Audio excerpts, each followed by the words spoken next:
പ്രിയ സഹോദരി സഹോദരന്മാരെ, സാധാരണ രീതിയിൽ പാപത്തെക്കുറിച്ച് ചിന്തിക്കുമ്പോൾ, പശ്ചാത്താപത്തെക്കുറിച്ച് ചിന്തിക്കുമ്പോൾ നാം എന്താണ് ചെയ്യാറുള്ളത്? ഒട്ടുമിക്കവരും സ്വന്തം ജീവിതത്തിലേക്ക് തിരിഞ്ഞു നോക്കും, കഴിഞ്ഞ ദിവസങ്ങളിൽ ചെയ്ത കാര്യങ്ങളെക്കുറിച്ച് ഓർക്കും. ഞാൻ എന്തെല്ലാം തെറ്റുകളാണ് ചെയ്തത്, എവിടെയൊക്കെയാണ് എനിക്ക് വീഴ്ച പറ്റിയത്, എവിടെയൊക്കെയാണ് ഞാൻ വഴിമാറിപ്പോയത് എന്ന് ചിന്തിക്കും, അതിനെക്കുറിച്ച് പരിതപിക്കും. ഇതാണ് സാധാരണ രീതിയിൽ എല്ലാവരും ചെയ്യുക. ഇതാവശ്യമാണ്. പക്ഷേ ഏറ്റവും പ്രധാനപ്പെട്ട കാര്യം, ഈ കാര്യങ്ങളെല്ലാം ദൈവമായുള്ള ബന്ധത്തിൻ്റെ വെളിച്ചത്തിൽ ചിന്തിക്കുക എന്നതാണ്. പാപത്തെക്കുറിച്ചും പശ്ചാത്താപത്തെക്കുറിച്ചും ചിന്തിക്കുമ്പോൾ ആദ്യം നമ്മുടെ മനസ്സിലേക്ക് കൊണ്ടുവരേണ്ടത് ഞാനും എൻ്റെ ദൈവവും തമ്മിലുള്ള ബന്ധമാണ്. ദൈവവുമായുള്ള ബന്ധത്തിൽ ഞാനിപ്പോൾ എവിടെയാണ് എത്തി നിൽക്കുന്നത്? ചിലപ്പോഴൊക്കെ നമ്മൾ ചിന്തിക്കാറുണ്ട്, നാം ദൈവത്തിൽ നിന്ന് അകന്നാൽ അത് നമ്മുടെ പ്രശ്നമാണ്, നമുക്കാണ് നഷ്ടം, നമുക്കാണ് അസ്വസ്ഥത എന്ന് നമ്മൾ ചിന്തിക്കാറുണ്ട്. അങ്ങനെയാണോ? നമ്മൾ ദൈവത്തിൽ നിന്ന് അകലുമ്പോൾ നമുക്ക് മാത്രമാണോ അസ്വസ്ഥത? നമുക്ക് മാത്രമാണോ വിഷമം? അല്ല, നമ്മേക്കാൾ ഉപരിയായി നാം ദൈവത്തിൽ നിന്ന് അകലുമ്പോൾ വേദനിക്കുന്നത് ദൈവം തന്നെയാണ്. ദൈവത്തിൽ നിന്ന് നമ്മൾ പതുക്കെ അകന്നു മാറുമ്പോൾ ദൈവം നമ്മെ അന്വേഷിക്കുന്നു. നമ്മൾ ഒളിച്ചിരുന്നാലും മറഞ്ഞിരുന്നാലും വഴിമാറിപ്പോയാലും അതൊന്നും പരിഗണിക്കാത്തൊരു ദൈവമല്ല നമ്മുടെ ദൈവം. മറിച്ച് നമ്മൾ അകന്നിരിക്കുമ്പോൾ പരിതപിക്കുന്ന ദൈവം, നമ്മൾ മറഞ്ഞിരിക്കുമ്പോൾ അന്വേഷിക്കുന്ന ദൈവം, വഴിമാറിപ്പോകുമ്പോൾ പിന്നാലെ വരുന്ന ദൈവം. ഈ ദൈവത്തെക്കുറിച്ചാണ് ആദ്യം നമ്മൾ ചിന്തിക്കേണ്ടത്. നമ്മുടെ ബന്ധം വിലമതിക്കുന്നവനാണ് ദൈവം. നമ്മൾ അടുത്തായിരിക്കണമെന്ന് ആഗ്രഹിക്കുന്നവനാണ് ദൈവം. നമ്മൾ അകന്നു പോകുമ്പോൾ വേദനിക്കുന്നവനാണ് ദൈവം. അപ്പോൾ പാപത്തെക്കുറിച്ചും പശ്ചാത്താപത്തെക്കുറിച്ചും ചിന്തിക്കാൻ ആരംഭിക്കുമ്പോൾ നമ്മൾ ആദ്യം ചിന്തിക്കേണ്ടത് എന്തിനെക്കുറിച്ചാണ്? എൻ്റെ ദൈവവുമായുള്ള ബന്ധത്തെക്കുറിച്ച്. ഞാനിപ്പോൾ എവിടെയാണ് എത്തി നിൽക്കുന്നത്? ഞാനിപ്പോൾ എവിടെയാണ്? ദൈവത്തോട് ചേർന്ന് നിൽക്കുകയാണോ, അതോ ദൈവത്തിൽ നിന്നും അകന്നു നിൽക്കുകയാണോ? ഞാൻ ദൈവസന്നിധിയിലാണോ, അതോ ഞാൻ ഒളിച്ചിരിക്കുകയാണോ, മറഞ്ഞിരിക്കുകയാണോ എന്നൊക്കെയാണ് നമ്മൾ ആദ്യം ചിന്തിക്കേണ്ടത്. ഇങ്ങനെ ചിന്തിക്കാനായി നമ്മെ സഹായിക്കുന്ന കുറച്ച് വചനഭാഗങ്ങൾ നമുക്ക് വായിക്കാം. ആദ്യമായിട്ട് ഉൽപ്പത്തിയുടെ പുസ്തകം 3-ാം അധ്യായം 8 മുതൽ 10 വരെയുള്ള വചനങ്ങൾ. ഉൽപ്പത്തിയുടെ പുസ്തകം 3-ാം അധ്യായം 8 മുതൽ 10 വരെയുള്ള വചനങ്ങൾ. ഞാൻ ഇന്നലെ ദൈവവചന ശുശ്രൂഷയിൽ പങ്കെടുക്കേണ്ട രീതിയെക്കുറിച്ച് പറഞ്ഞിരുന്നു. വെറുതെ വചനം കേട്ടിരിക്കരുത്, കേൾക്കുന്നതിനോടൊപ്പം കാണണം, കാണുന്നതിനോടൊപ്പം വായിക്കണം. അപ്പോൾ 3 രീതിയിലാണ് ദൈവവചന ശുശ്രൂഷയിൽ നമ്മൾ പങ്കെടുക്കുക. അതിൻ്റെ ഫലം 3 ഇരട്ടിയായിരിക്കും. അതുകൊണ്ട് എല്ലാവരും വായിക്കണം. ഇന്നലെ തൊട്ട് ഞാൻ പറയുന്നുണ്ട്, നിങ്ങൾ വായിക്കുന്നുണ്ടോ എന്ന് എനിക്ക് അറിഞ്ഞുകൂടാ, കാരണം നിങ്ങളുടെ സ്വരം ഞാൻ കേൾക്കാറില്ല. നിങ്ങൾ വായിക്കുന്നുണ്ട് എന്ന് ഞാൻ വിശ്വസിക്കുന്നു. അപ്പം നമുക്ക് വായിക്കാം. ഉൽപ്പത്തിയുടെ പുസ്തകം 3-ാം അധ്യായം 8 മുതൽ 10 വരെയുള്ള വചനങ്ങൾ. വെയിലാറിയപ്പോൾ ദൈവമായ കർത്താവ് തോട്ടത്തിൽ ഉലാത്തുന്നതിൻ്റെ ശബ്ദം അവർ കേട്ടു. പുരുഷനും ഭാര്യയും അവിടുത്തെ മുമ്പിൽ നിന്ന് മാറി തോട്ടത്തിലെ മരങ്ങൾക്കിടയിൽ ഒളിച്ചു. അവിടുന്ന് പുരുഷനെ വിളിച്ചു ചോദിച്ചു, നീ എവിടെയാണ്? അവൻ മറുപടി പറഞ്ഞു, തോട്ടത്തിൽ അവിടുത്തെ ശബ്ദം ഞാൻ കേട്ടു, ഞാൻ നഗ്നനായതുകൊണ്ട് ഭയന്ന് ഒളിച്ചതാണ്. ആദ്യ മാതാപിതാക്കൾ തെറ്റു ചെയ്ത ആ സന്ദർഭത്തിൽ സംഭവിച്ച ഒരു കാര്യമാണ് നമ്മൾ വായിച്ചത്. ഇവിടെ എന്താണ് സംഭവിക്കുന്നത്? പതിവ് പോലെ കർത്താവ് വൈകുന്നേരം അവരോടൊപ്പം നടക്കാൻ വന്നു. കർത്താവ് വരുന്ന സ്വരം കേട്ടപ്പോൾ ഇവർ ഭയപ്പെട്ടു. ഇവരെന്താണ് തീരുമാനിച്ചത്? നമുക്ക് ഒളിച്ചിരിക്കാം, നമുക്ക് ഒളിച്ചിരിക്കാമെന്ന് അവർ തീരുമാനിച്ചപ്പോൾ അവരുടെ ഉള്ളിലുള്ള ചിന്ത എന്തായിരുന്നു? നമ്മൾ മരങ്ങൾക്കിടയിൽ ഒളിച്ചിരുന്നാൽ കർത്താവ് വരും, കർത്താവ് നമ്മെ അന്വേഷിക്കും, നമ്മളെ കാണില്ല, കർത്താവ് കടന്നു പോകും. അവിടെ വന്ന് കർത്താവ് അന്വേഷിക്കുമെന്നും കർത്താവ് നീ എവിടെയാണെന്ന് ചോദിക്കുമെന്നും അവർ ചിന്തിച്ചിരുന്നോ? അവരങ്ങനെ ഊഹിച്ചിരുന്നോ? ഊഹിച്ചിരുന്നുവെങ്കിൽ മറഞ്ഞിരിക്കാൻ അവർ പരിശ്രമിക്കില്ലായിരുന്നു. മറഞ്ഞിരുന്നാൽ രക്ഷപ്പെട്ടു. മറഞ്ഞിരുന്നാൽ കർത്താവ് കാണില്ല. കർത്താവിൻ്റെ സന്നിധിയിൽ നിന്ന് ഒളിച്ചിരുന്നാൽ കർത്താവ് അന്വേഷിക്കില്ല. കർത്താവ് ഞങ്ങളുടെ പിന്നാലെ വരില്ല എന്ന് കരുതി മാനുഷികമായ ബുദ്ധി ഉപയോഗിച്ച് അവർ ഒളിച്ചിരുന്നു. പക്ഷെ എന്താണ് സംഭവിക്കുന്നത്? അവിടെ വന്ന് അവരെ കാണാതായപ്പോൾ കർത്താവ് ചോദിക്കുകയാണ്, നീ എവിടെയാണ്? നീ എവിടെയാണ്? അത് അവർ ഒരിക്കലും പ്രതീക്ഷിച്ചില്ല. ആദം മുന്നോട്ട് വന്ന് പറഞ്ഞു, കർത്താവേ, തോട്ടത്തിൽ അങ്ങയുടെ സ്വരം ഞങ്ങൾ കേട്ടു, ഞങ്ങൾ ഭയപ്പെട്ടു, നഗ്നരായതുകൊണ്ട് ഞങ്ങൾ ഒളിച്ചിരുന്നതാണ്. പ്രിയപ്പെട്ടവരെ, നമ്മളും പലപ്പോഴും ഒളിച്ചിരിക്കുന്നവരാണ്. നമ്മളും പലപ്പോഴും മറഞ്ഞിരിക്കുന്നവരാണ്. നമ്മുടെ തിരക്കുകൾക്കുള്ളിൽ, നമ്മുടെ വ്യഗ്രതകൾക്കുള്ളിൽ, ചെയ്തു തീർക്കാനുള്ള കാര്യങ്ങൾക്കുള്ളിൽ, നമ്മുടെ സമ്പത്തിൻ്റെയും സൗഭാഗ്യത്തിൻ്റെയും പിന്നാലെയുള്ള പരക്കംപാച്ചലിൽ നമ്മൾ ദൈവത്തിൽ നിന്നും പതുക്കെ മറഞ്ഞിരിക്കുന്നവരാണ്. ചിലപ്പോഴൊക്കെ ഒളിച്ചിരിക്കാൻ പരിശ്രമിക്കുന്നവരാണ്. മരച്ചില്ലകൾക്കുള്ളിൽ നമ്മൾ ഒളിച്ചിരിക്കുകയാണ്. നമ്മുടെ ചിന്ത എന്താണ്? ഇത് നമ്മുടെ കാര്യം, കർത്താവ് ഇതൊന്നും ശ്രദ്ധിക്കില്ല, കർത്താവ് ഇതൊന്നും അറിയില്ല എന്നാണ് നമ്മൾ ചിന്തിക്കുന്നത്. പക്ഷെ കർത്താവ് വളരെ വ്യക്തമായിട്ട് ചോദിക്കുകയാണ്, നീ എവിടെയാണ്? നീ എവിടെയാണ്? നിന്റെ ദൈവവുമായുള്ള ബന്ധത്തിൽ നീ എവിടെയാണ് എത്തി നിൽക്കുന്നത്? നീ ദൈവസന്നിധിയിൽ ദൈവത്തിലേക്ക് തിരിഞ്ഞാണോ ജീവിക്കുന്നത്? നീ ദൈവത്തെ ലക്ഷ്യമാക്കി മുന്നേറിക്കൊണ്ടിരിക്കുകയാണോ? അതോ നിന്റെ പാപങ്ങളിൽ, പാപകരമായ ജീവിത മാർഗങ്ങളിൽ, നിന്റെ ജീവിത വ്യഗ്രതകളിൽ നീ ഒളിച്ചിരിക്കുകയാണോ? നീ മരങ്ങൾക്കിടയിൽ ഒളിച്ചിരിക്കാൻ പരിശ്രമിക്കുകയാണോ? പ്രിയപ്പെട്ടവരെ, നമ്മൾ എവിടെയാണ് ആയിരിക്കുന്നത് എന്നത് കർത്താവിനെ സംബന്ധിച്ചിടത്തോളം വളരെ പ്രധാനപ്പെട്ട കാര്യമാണ്. നീ എവിടെയാണ്? നീ എവിടെയാണ്? ഈ ചോദ്യത്തിന് ഉത്തരം നൽകാൻ നമ്മൾ പരിശ്രമിക്കണം. അപ്പോൾ പാപത്തെക്കുറിച്ച് ചിന്തിക്കുമ്പോൾ ആദ്യം നമ്മൾ ചിന്തിക്കേണ്ടത് എന്താണ്? ഞാൻ എവിടെയാണ്? എൻ്റെ ദൈവവുമായുള്ള ബന്ധത്തിൽ ഞാൻ എവിടെ എത്തി നിൽക്കുന്നു? എൻ്റെ കർത്താവ് എന്നോട് ചോദിക്കുകയാണ്, നീ എവിടെയാണ്? രണ്ടാമതൊരു വചനഭാഗം, ഉൽപ്പത്തിയുടെ പുസ്തകം 16-ാം അധ്യായം. ഉൽപ്പത്തിയുടെ പുസ്തകം 16-ാം അധ്യായം 7 മുതൽ 9 വരെയുള്ള വചനങ്ങൾ. ഉൽപ്പത്തിയുടെ പുസ്തകം 16-ാം അധ്യായം 7 മുതൽ 9 വരെയുള്ള വചനങ്ങൾ നമുക്ക് ഒരുമിച്ച് ഉച്ചസ്വരത്തിൽ വായിക്കാം. ഓരോ വചനവും നമ്മുടെ ഉള്ളിലേക്ക് പ്രവേശിക്കണം. വചനത്തിൻ്റെ ശക്തി നമ്മുടെ ജീവിതത്തിൽ നമ്മൾ അനുഭവിക്കണം. അതുകൊണ്ട് നമുക്ക് ശ്രദ്ധയോടെ, ഭക്തിയോടെ വായിക്കാം. ഉൽപ്പത്തിയുടെ പുസ്തകം 16-ാം അധ്യായം 7 മുതൽ 9 വരെയുള്ള വചനങ്ങൾ. എന്നാൽ കർത്താവിൻ്റെ ദൂതൻ ഷൂറിലേക്കുള്ള വഴിയിൽ മരുഭൂമിയിലുള്ള ഒരു നീരുറവയുടെ അടുത്ത് വെച്ച് അവളെ കണ്ടെത്തി.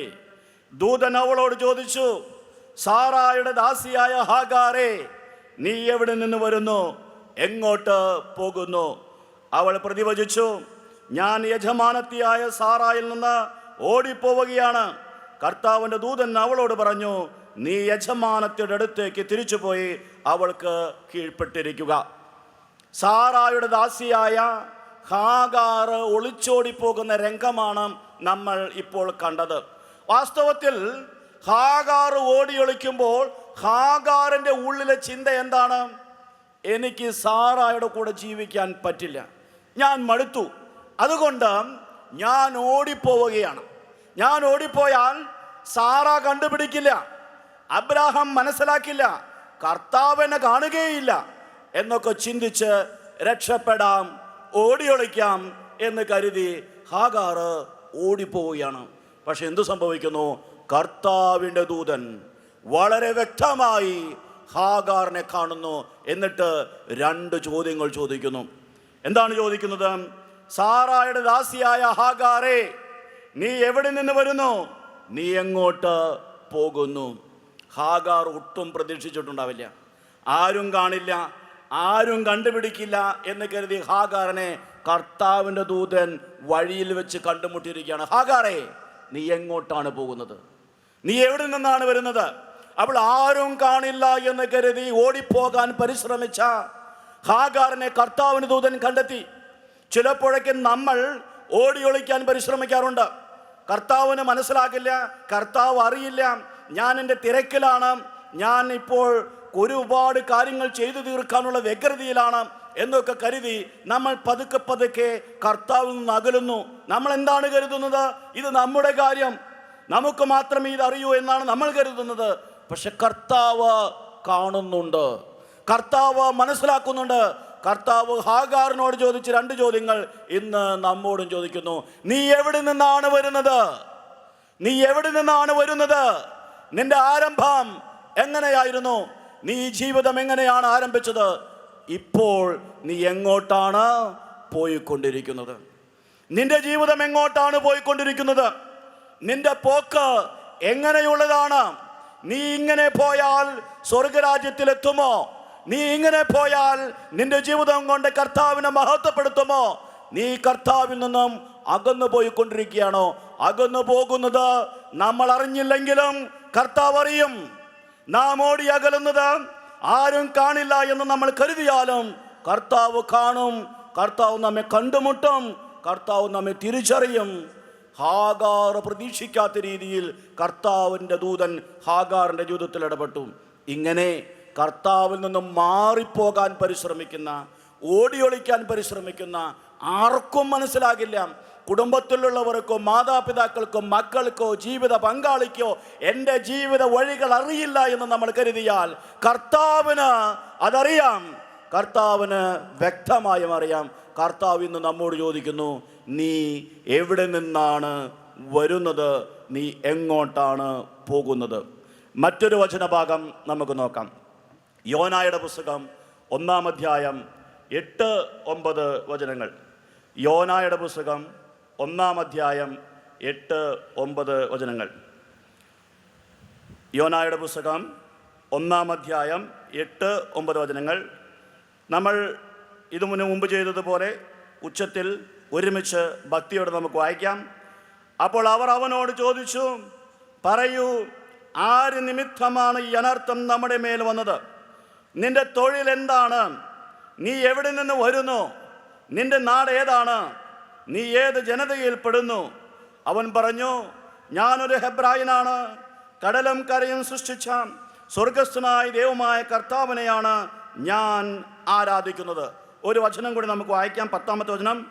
അപ്പോൾ അവർ അത്യധികം ഭയപ്പെട്ട് അവനോട് പറഞ്ഞു, നീ എന്താണ് ഈ ചെയ്തത്? അവൻ കർത്താവിൻ്റെ സന്നിധിയിൽ നിന്ന് ഓടിയൊളിക്കുകയാണെന്ന് അവൻ തന്നെ പറഞ്ഞ് അവർ അറിഞ്ഞു.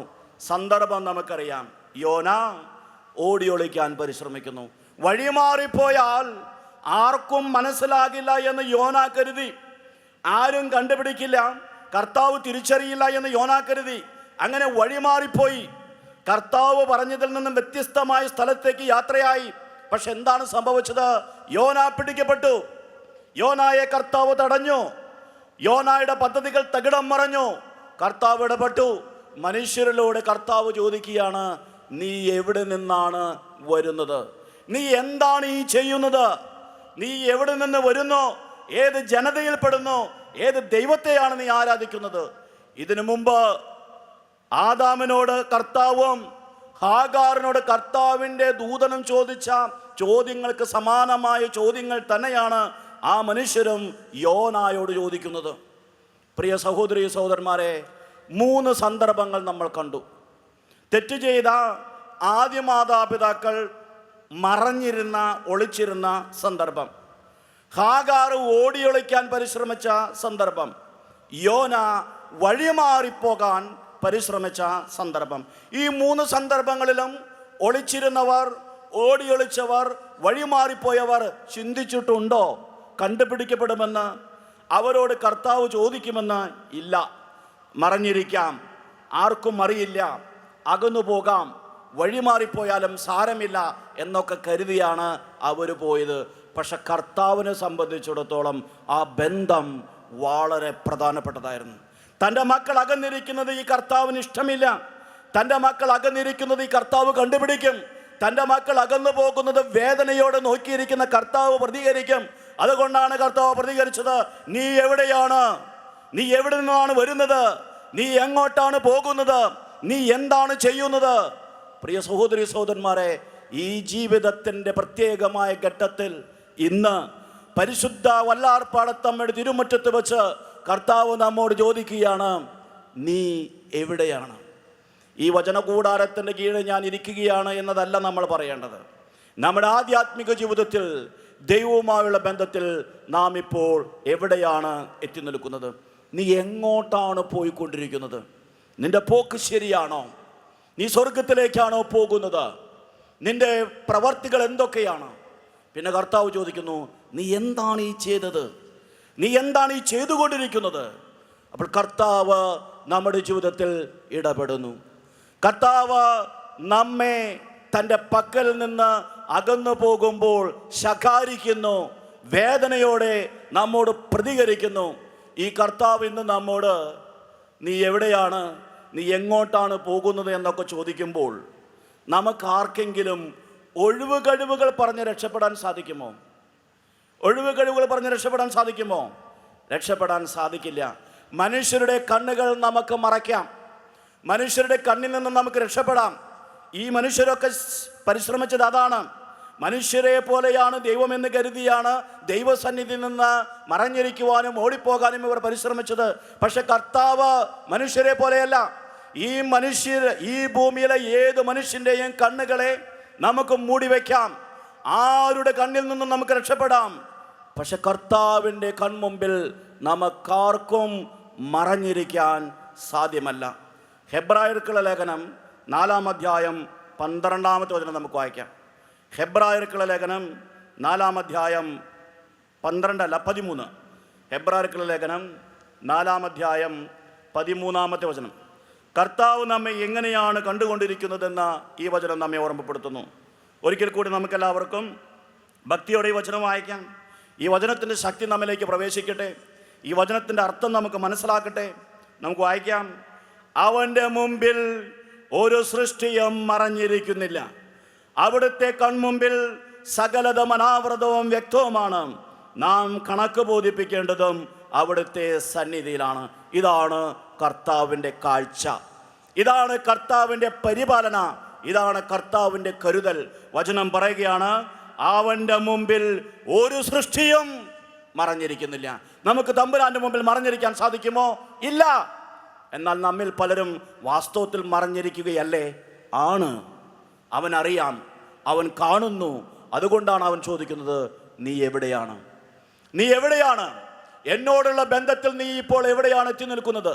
നിന്റെ ആധ്യാത്മിക ജീവിതത്തിൽ നീ എവിടെയാണ് നിൽക്കുന്നത്? തുടർന്ന് വചനം പറയുന്നു, അവിടുത്തെ കൺമുമ്പിൽ സകലതും അനാവൃതവും വ്യക്തവുമാണ്. എല്ലാം വ്യക്തമാണ്, എല്ലാം അനാവൃതമാണ്. യാതൊരു ആവരണങ്ങളും യാതൊരു മറയും യാതൊരു ഒളിച്ചുവെക്കലുമില്ല. എല്ലാം അവൻ്റെ മുമ്പിൽ വ്യക്തമാണ്. എന്നിട്ട് വചനം പറയുന്നു, ഇവൻ്റെ മുമ്പിലാണ് നമ്മൾ കണക്ക് ബോധിപ്പിക്കേണ്ടത്. എല്ലാം അറിയുന്ന, എല്ലാം കാണുന്ന, ആർക്കും മറഞ്ഞിരിക്കാൻ സാധിക്കാത്ത പരിശുദ്ധനായ ദൈവത്തിൻ്റെ സന്നിധിയിൽ നമ്മൾ കണക്ക് ബോധിപ്പിക്കണം. ഇന്ന് ആ കർത്താവ് ചോദിക്കുകയാണ്, നീ എവിടെയാണ്? അതുകൊണ്ട് പാപത്തെക്കുറിച്ച് ചിന്തിക്കുമ്പോൾ, പശ്ചാത്താപത്തെക്കുറിച്ച് ചിന്തിക്കുമ്പോൾ, ഞാൻ കഴിഞ്ഞ ആഴ്ച എന്താണ് ചെയ്തത്, കഴിഞ്ഞ മാസം എന്താണ് ചെയ്തത് എന്ന് ആലോചിച്ച് പോയി ഏറ്റുപറഞ്ഞാൽ പോരാ. ഞാൻ എവിടെയാണ് നിൽക്കുന്നത്? ഞാൻ എങ്ങോട്ടാണ് പോകുന്നത്?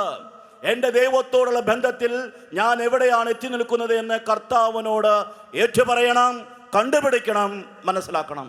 ജ്ഞാനത്തിൻ്റെ പുസ്തകം 1-ാം അധ്യായം 6-ാമത്തെ വചനം നമുക്ക് വായിക്കാം. ജ്ഞാനത്തിൻ്റെ പുസ്തകം 1-ാം അധ്യായം 6-ാമത്തെ വചനം.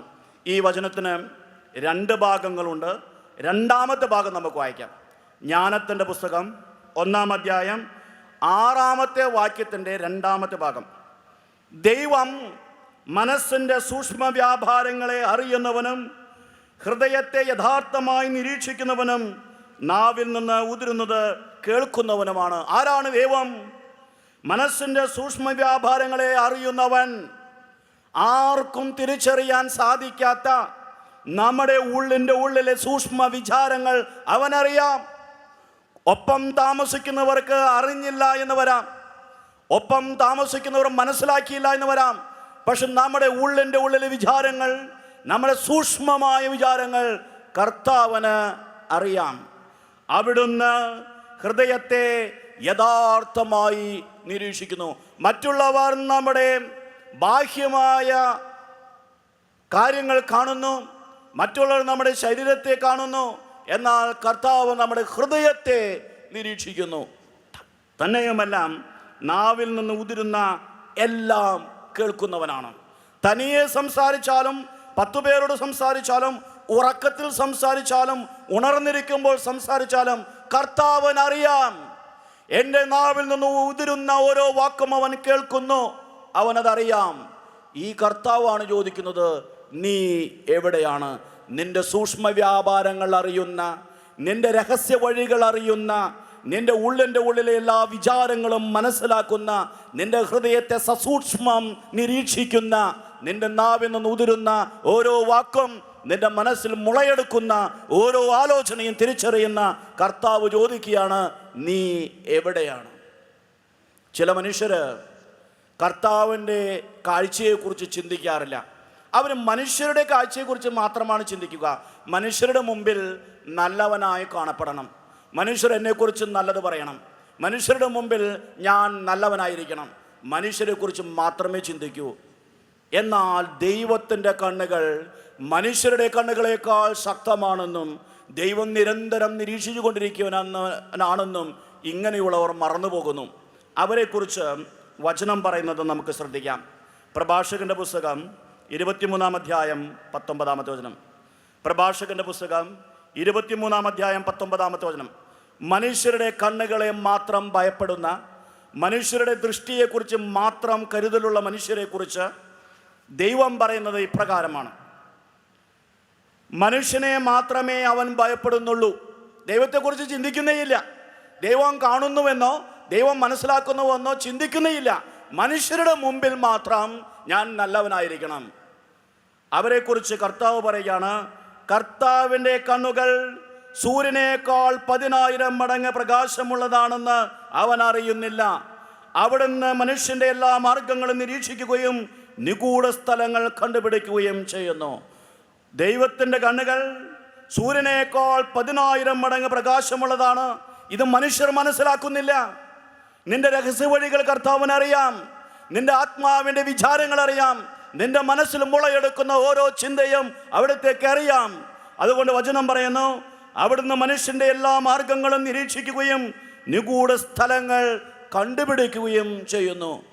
ഈ കർത്താവാണ് ചോദിക്കുന്നത്, നീ എവിടെയാണെന്ന്. കർത്താവിനോട് ഒഴിവ് കഴിവ് പറഞ്ഞ് പിടിച്ചു നിൽക്കാൻ നമുക്ക് സാധിക്കുമോ? നുണ പറഞ്ഞ് നമുക്ക് രക്ഷപ്പെടാൻ സാധിക്കുമോ? നാം എവിടെയാണെന്നും നാം എങ്ങോട്ടാണ് പോയിക്കൊണ്ടിരിക്കുന്നതും നാം എന്താണ് ചെയ്തുകൊണ്ടിരിക്കുന്നതെന്നും വ്യക്തമായി കണ്ടുകൊണ്ടിരിക്കുന്ന, അറിഞ്ഞുകൊണ്ടിരിക്കുന്ന കർത്താവാണ് ചോദിക്കുന്നത്, നീ എവിടെയാണ്? എന്തുകൊണ്ടാണ് കർത്താവ് അങ്ങനെ ചോദിക്കുന്നത്? നീ എന്നിൽ നിന്നും അകന്നിരിക്കുന്നതിൽ എനിക്ക് വേദനയുണ്ട്. നീ എൻ്റെ ബന്ധത്തിൽ നിന്നും അകന്നു പോകുന്നതിൽ എനിക്ക് ദുഃഖമുണ്ട്. നീ എൻ്റെ സന്നിധിയിലായിരിക്കണം, നീ എന്നോട് കൂടെ ആയിരിക്കണം. അതാണ് നിന്നെക്കുറിച്ചുള്ള എൻ്റെ സങ്കല്പം. നീ എന്നോട് ചേർന്നിരിക്കണം, നീ എൻ്റെ സന്നിധിയിലായിരിക്കണം, നീ എന്നോട് സഹവാസത്തിലായിരിക്കണം. നിന്നെക്കുറിച്ചുള്ള എൻ്റെ പദ്ധതി അതാണ്. നീ എന്നിൽ നിന്നും അകന്നു പോകുമ്പോൾ എനിക്ക് വേദനയുണ്ട്. അപ്പോൾ അകന്നു പോകുന്നവരെ വിട്ടുകളയുന്നവനല്ല ദൈവം, മറിച്ച് അകന്നു പോകുന്നവരെ അന്വേഷിക്കുന്നവനാണ് നമ്മുടെ ദൈവം. ഒളിച്ചിരിക്കുന്നവരെ അന്വേഷിക്കുന്നവനാണ് നമ്മുടെ ദൈവം. മറഞ്ഞിരിക്കുന്നവരെ കണ്ടുപിടിക്കുന്നവനാണ് നമ്മുടെ ദൈവം. എന്തുകൊണ്ടാണ്? സ്നേഹം കൊണ്ട്. അപ്പോൾ പാപത്തെക്കുറിച്ചും പശ്ചാത്താപത്തെക്കുറിച്ച് ചിന്തിക്കുമ്പോൾ ഞാൻ കഴിഞ്ഞ ആഴ്ച എന്താണ് ചെയ്തത്, ഞാൻ കഴിഞ്ഞ മാസം എവിടെയാണ് വീണുപോയത് എന്നൊക്കെ ചിന്തിക്കുന്നതിനേക്കാളൊക്കെ മുമ്പ് എന്താണ് ചിന്തിക്കേണ്ടത്? ഞാൻ എവിടെയാണ്, ഞാൻ എങ്ങോട്ടാണ് പോയിക്കൊണ്ടിരിക്കുന്നത്? എന്തുകൊണ്ടാണ് അങ്ങനെ ചിന്തിക്കുന്നത്? എൻ്റെ കർത്താവ് എന്നോട് ചോദിക്കുന്നു, നീ എവിടെയാണ്? നീ എങ്ങോട്ടാണ് പോയിക്കൊണ്ടിരിക്കുന്നത്? നീ എന്താണ് ചെയ്തുകൊണ്ടിരിക്കുന്നത്? ഇതുവരെ നമ്മൾ പരിശോധിച്ച വചനഭാഗങ്ങൾ ഉൽപ്പത്തിയുടെ പുസ്തകം 3-ാം അധ്യായം 8 മുതൽ 10 വരെയുള്ള വചനങ്ങൾ, ഉൽപ്പത്തിയുടെ പുസ്തകം 16-ാം അധ്യായം 7 മുതൽ 9 വരെയുള്ള വചനങ്ങൾ, യോനായുടെ പുസ്തകം 1-ാം അധ്യായം 8 മുതൽ 10 വരെയുള്ള വചനങ്ങൾ, ഓടിയൊളിക്കാൻ പരിശ്രമിച്ച 3 സന്ദർഭങ്ങൾ, കർത്താവ് ഇടപെട്ട 3 സന്ദർഭങ്ങൾ. അവരോടി ഒളിച്ചപ്പോൾ മറഞ്ഞിരുത്തുമ്പോൾ കർത്താവ് ഇടപെട്ടുവെങ്കിൽ നമ്മൾ ഒളിച്ചിരുന്നാലും മറഞ്ഞിരുന്നാലും കർത്താവ് ഇടപെടും. കാരണം എന്താണ്? ഹെബ്രായർക്കുള്ള ലേഖനം 4-ാം അധ്യായം 13-ാമത്തെ വചനം, ജ്ഞാനത്തിൻ്റെ പുസ്തകം 1-ാം അധ്യായം 6-ാമത്തെ വചനം, പ്രഭാഷകന്റെ പുസ്തകം 23-ാം അധ്യായം 19-ാമത്തെ വചനം. ദൈവമെല്ലാം കണ്ടുകൊണ്ടിരിക്കുന്നു. അവിടുന്ന് നമ്മുടെ മനസ്സിൻ്റെ സൂക്ഷ്മ വിചാരങ്ങൾ പോലും അറിയുന്നു. നമ്മുടെ വഴികൾ അവൻ അറിയാം. അവൻ്റെ മുമ്പിൽ നമുക്ക് മറഞ്ഞിരിക്കാൻ സാധിക്കില്ല. ഇങ്ങനെയാണ് നമ്മൾ ആരംഭിക്കേണ്ടത്. രണ്ടാമതായിട്ട്, ഞാൻ പാപം ചെയ്യുമ്പോൾ എനിക്ക് എന്തു പറ്റി? ഞാൻ തെറ്റ് ചെയ്തത് കൊണ്ട് എനിക്ക് അസ്വസ്ഥതയുണ്ടായി. ഞാൻ തെറ്റ് ചെയ്തതുകൊണ്ട് എനിക്ക് കൃപ നഷ്ടപ്പെട്ടു.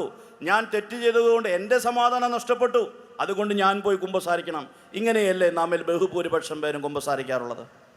ഞാൻ തെറ്റ് ചെയ്തതുകൊണ്ട് എനിക്കെന്തോ നഷ്ടമുണ്ടായി, എനിക്കെന്തോ കോട്ടമുണ്ടായി, അതുകൊണ്ട് ഞാൻ പോയി കുമ്പസാരിക്കുന്നു. എങ്ങനെയെങ്കിലും എനിക്ക് നഷ്ടപ്പെട്ട സമാധാനം തിരിച്ചു കിട്ടണം, എൻ്റെ സന്തോഷം തിരിച്ചു കിട്ടണം, എനിക്ക് കൃപയിൽ വളരണം. ഇങ്ങനെയല്ലേ നമ്മൾ ചിന്തിക്കാറുള്ളത്? അല്ലേ? അങ്ങനെ ചിന്തിക്കുന്നതിൽ തെറ്റില്ല. പക്ഷെ അതിനേക്കാൾ മുമ്പ് മറ്റൊരു കാര്യം ചിന്തിക്കണം. ഞാൻ തെറ്റ് ചെയ്യുമ്പോൾ എൻ്റെ ദൈവത്തിന് എന്ത് സംഭവിക്കുന്നു? ഞാൻ പാപം ചെയ്തപ്പോൾ എനിക്കെന്ത് സംഭവിച്ചു എന്നത് രണ്ടാമത്തെ കാര്യം. ഞാൻ പാപം ചെയ്തപ്പോൾ എന്നെ സ്നേഹിക്കുന്ന, എനിക്ക് വേണ്ടി ജീവൻ ബലിയർപ്പിച്ച, എന്നെ കൈപ്പിടിച്ചു നടത്തുന്ന തമ്പുരാന് എന്ത് സംഭവിച്ചു എന്ന് ചിന്തിക്കണം. എന്നെങ്കിലും ചിന്തിച്ചിട്ടുണ്ടോ? കുമ്പസാരിക്കാൻ പോകുന്നതിന് മുമ്പ് ഞാൻ ഈ ചെയ്ത പാപങ്ങൾ കൊണ്ട് എൻ്റെ ദൈവത്തിന് എന്ത് സംഭവിച്ചു? എൻ്റെ കർത്താവ് എൻ്റെ ഈ പാപങ്ങളോട് എങ്ങനെയാണ് പ്രതികരിക്കുന്നത് എന്ന് എന്നെങ്കിലും ചിന്തിച്ചിട്ടുണ്ടോ?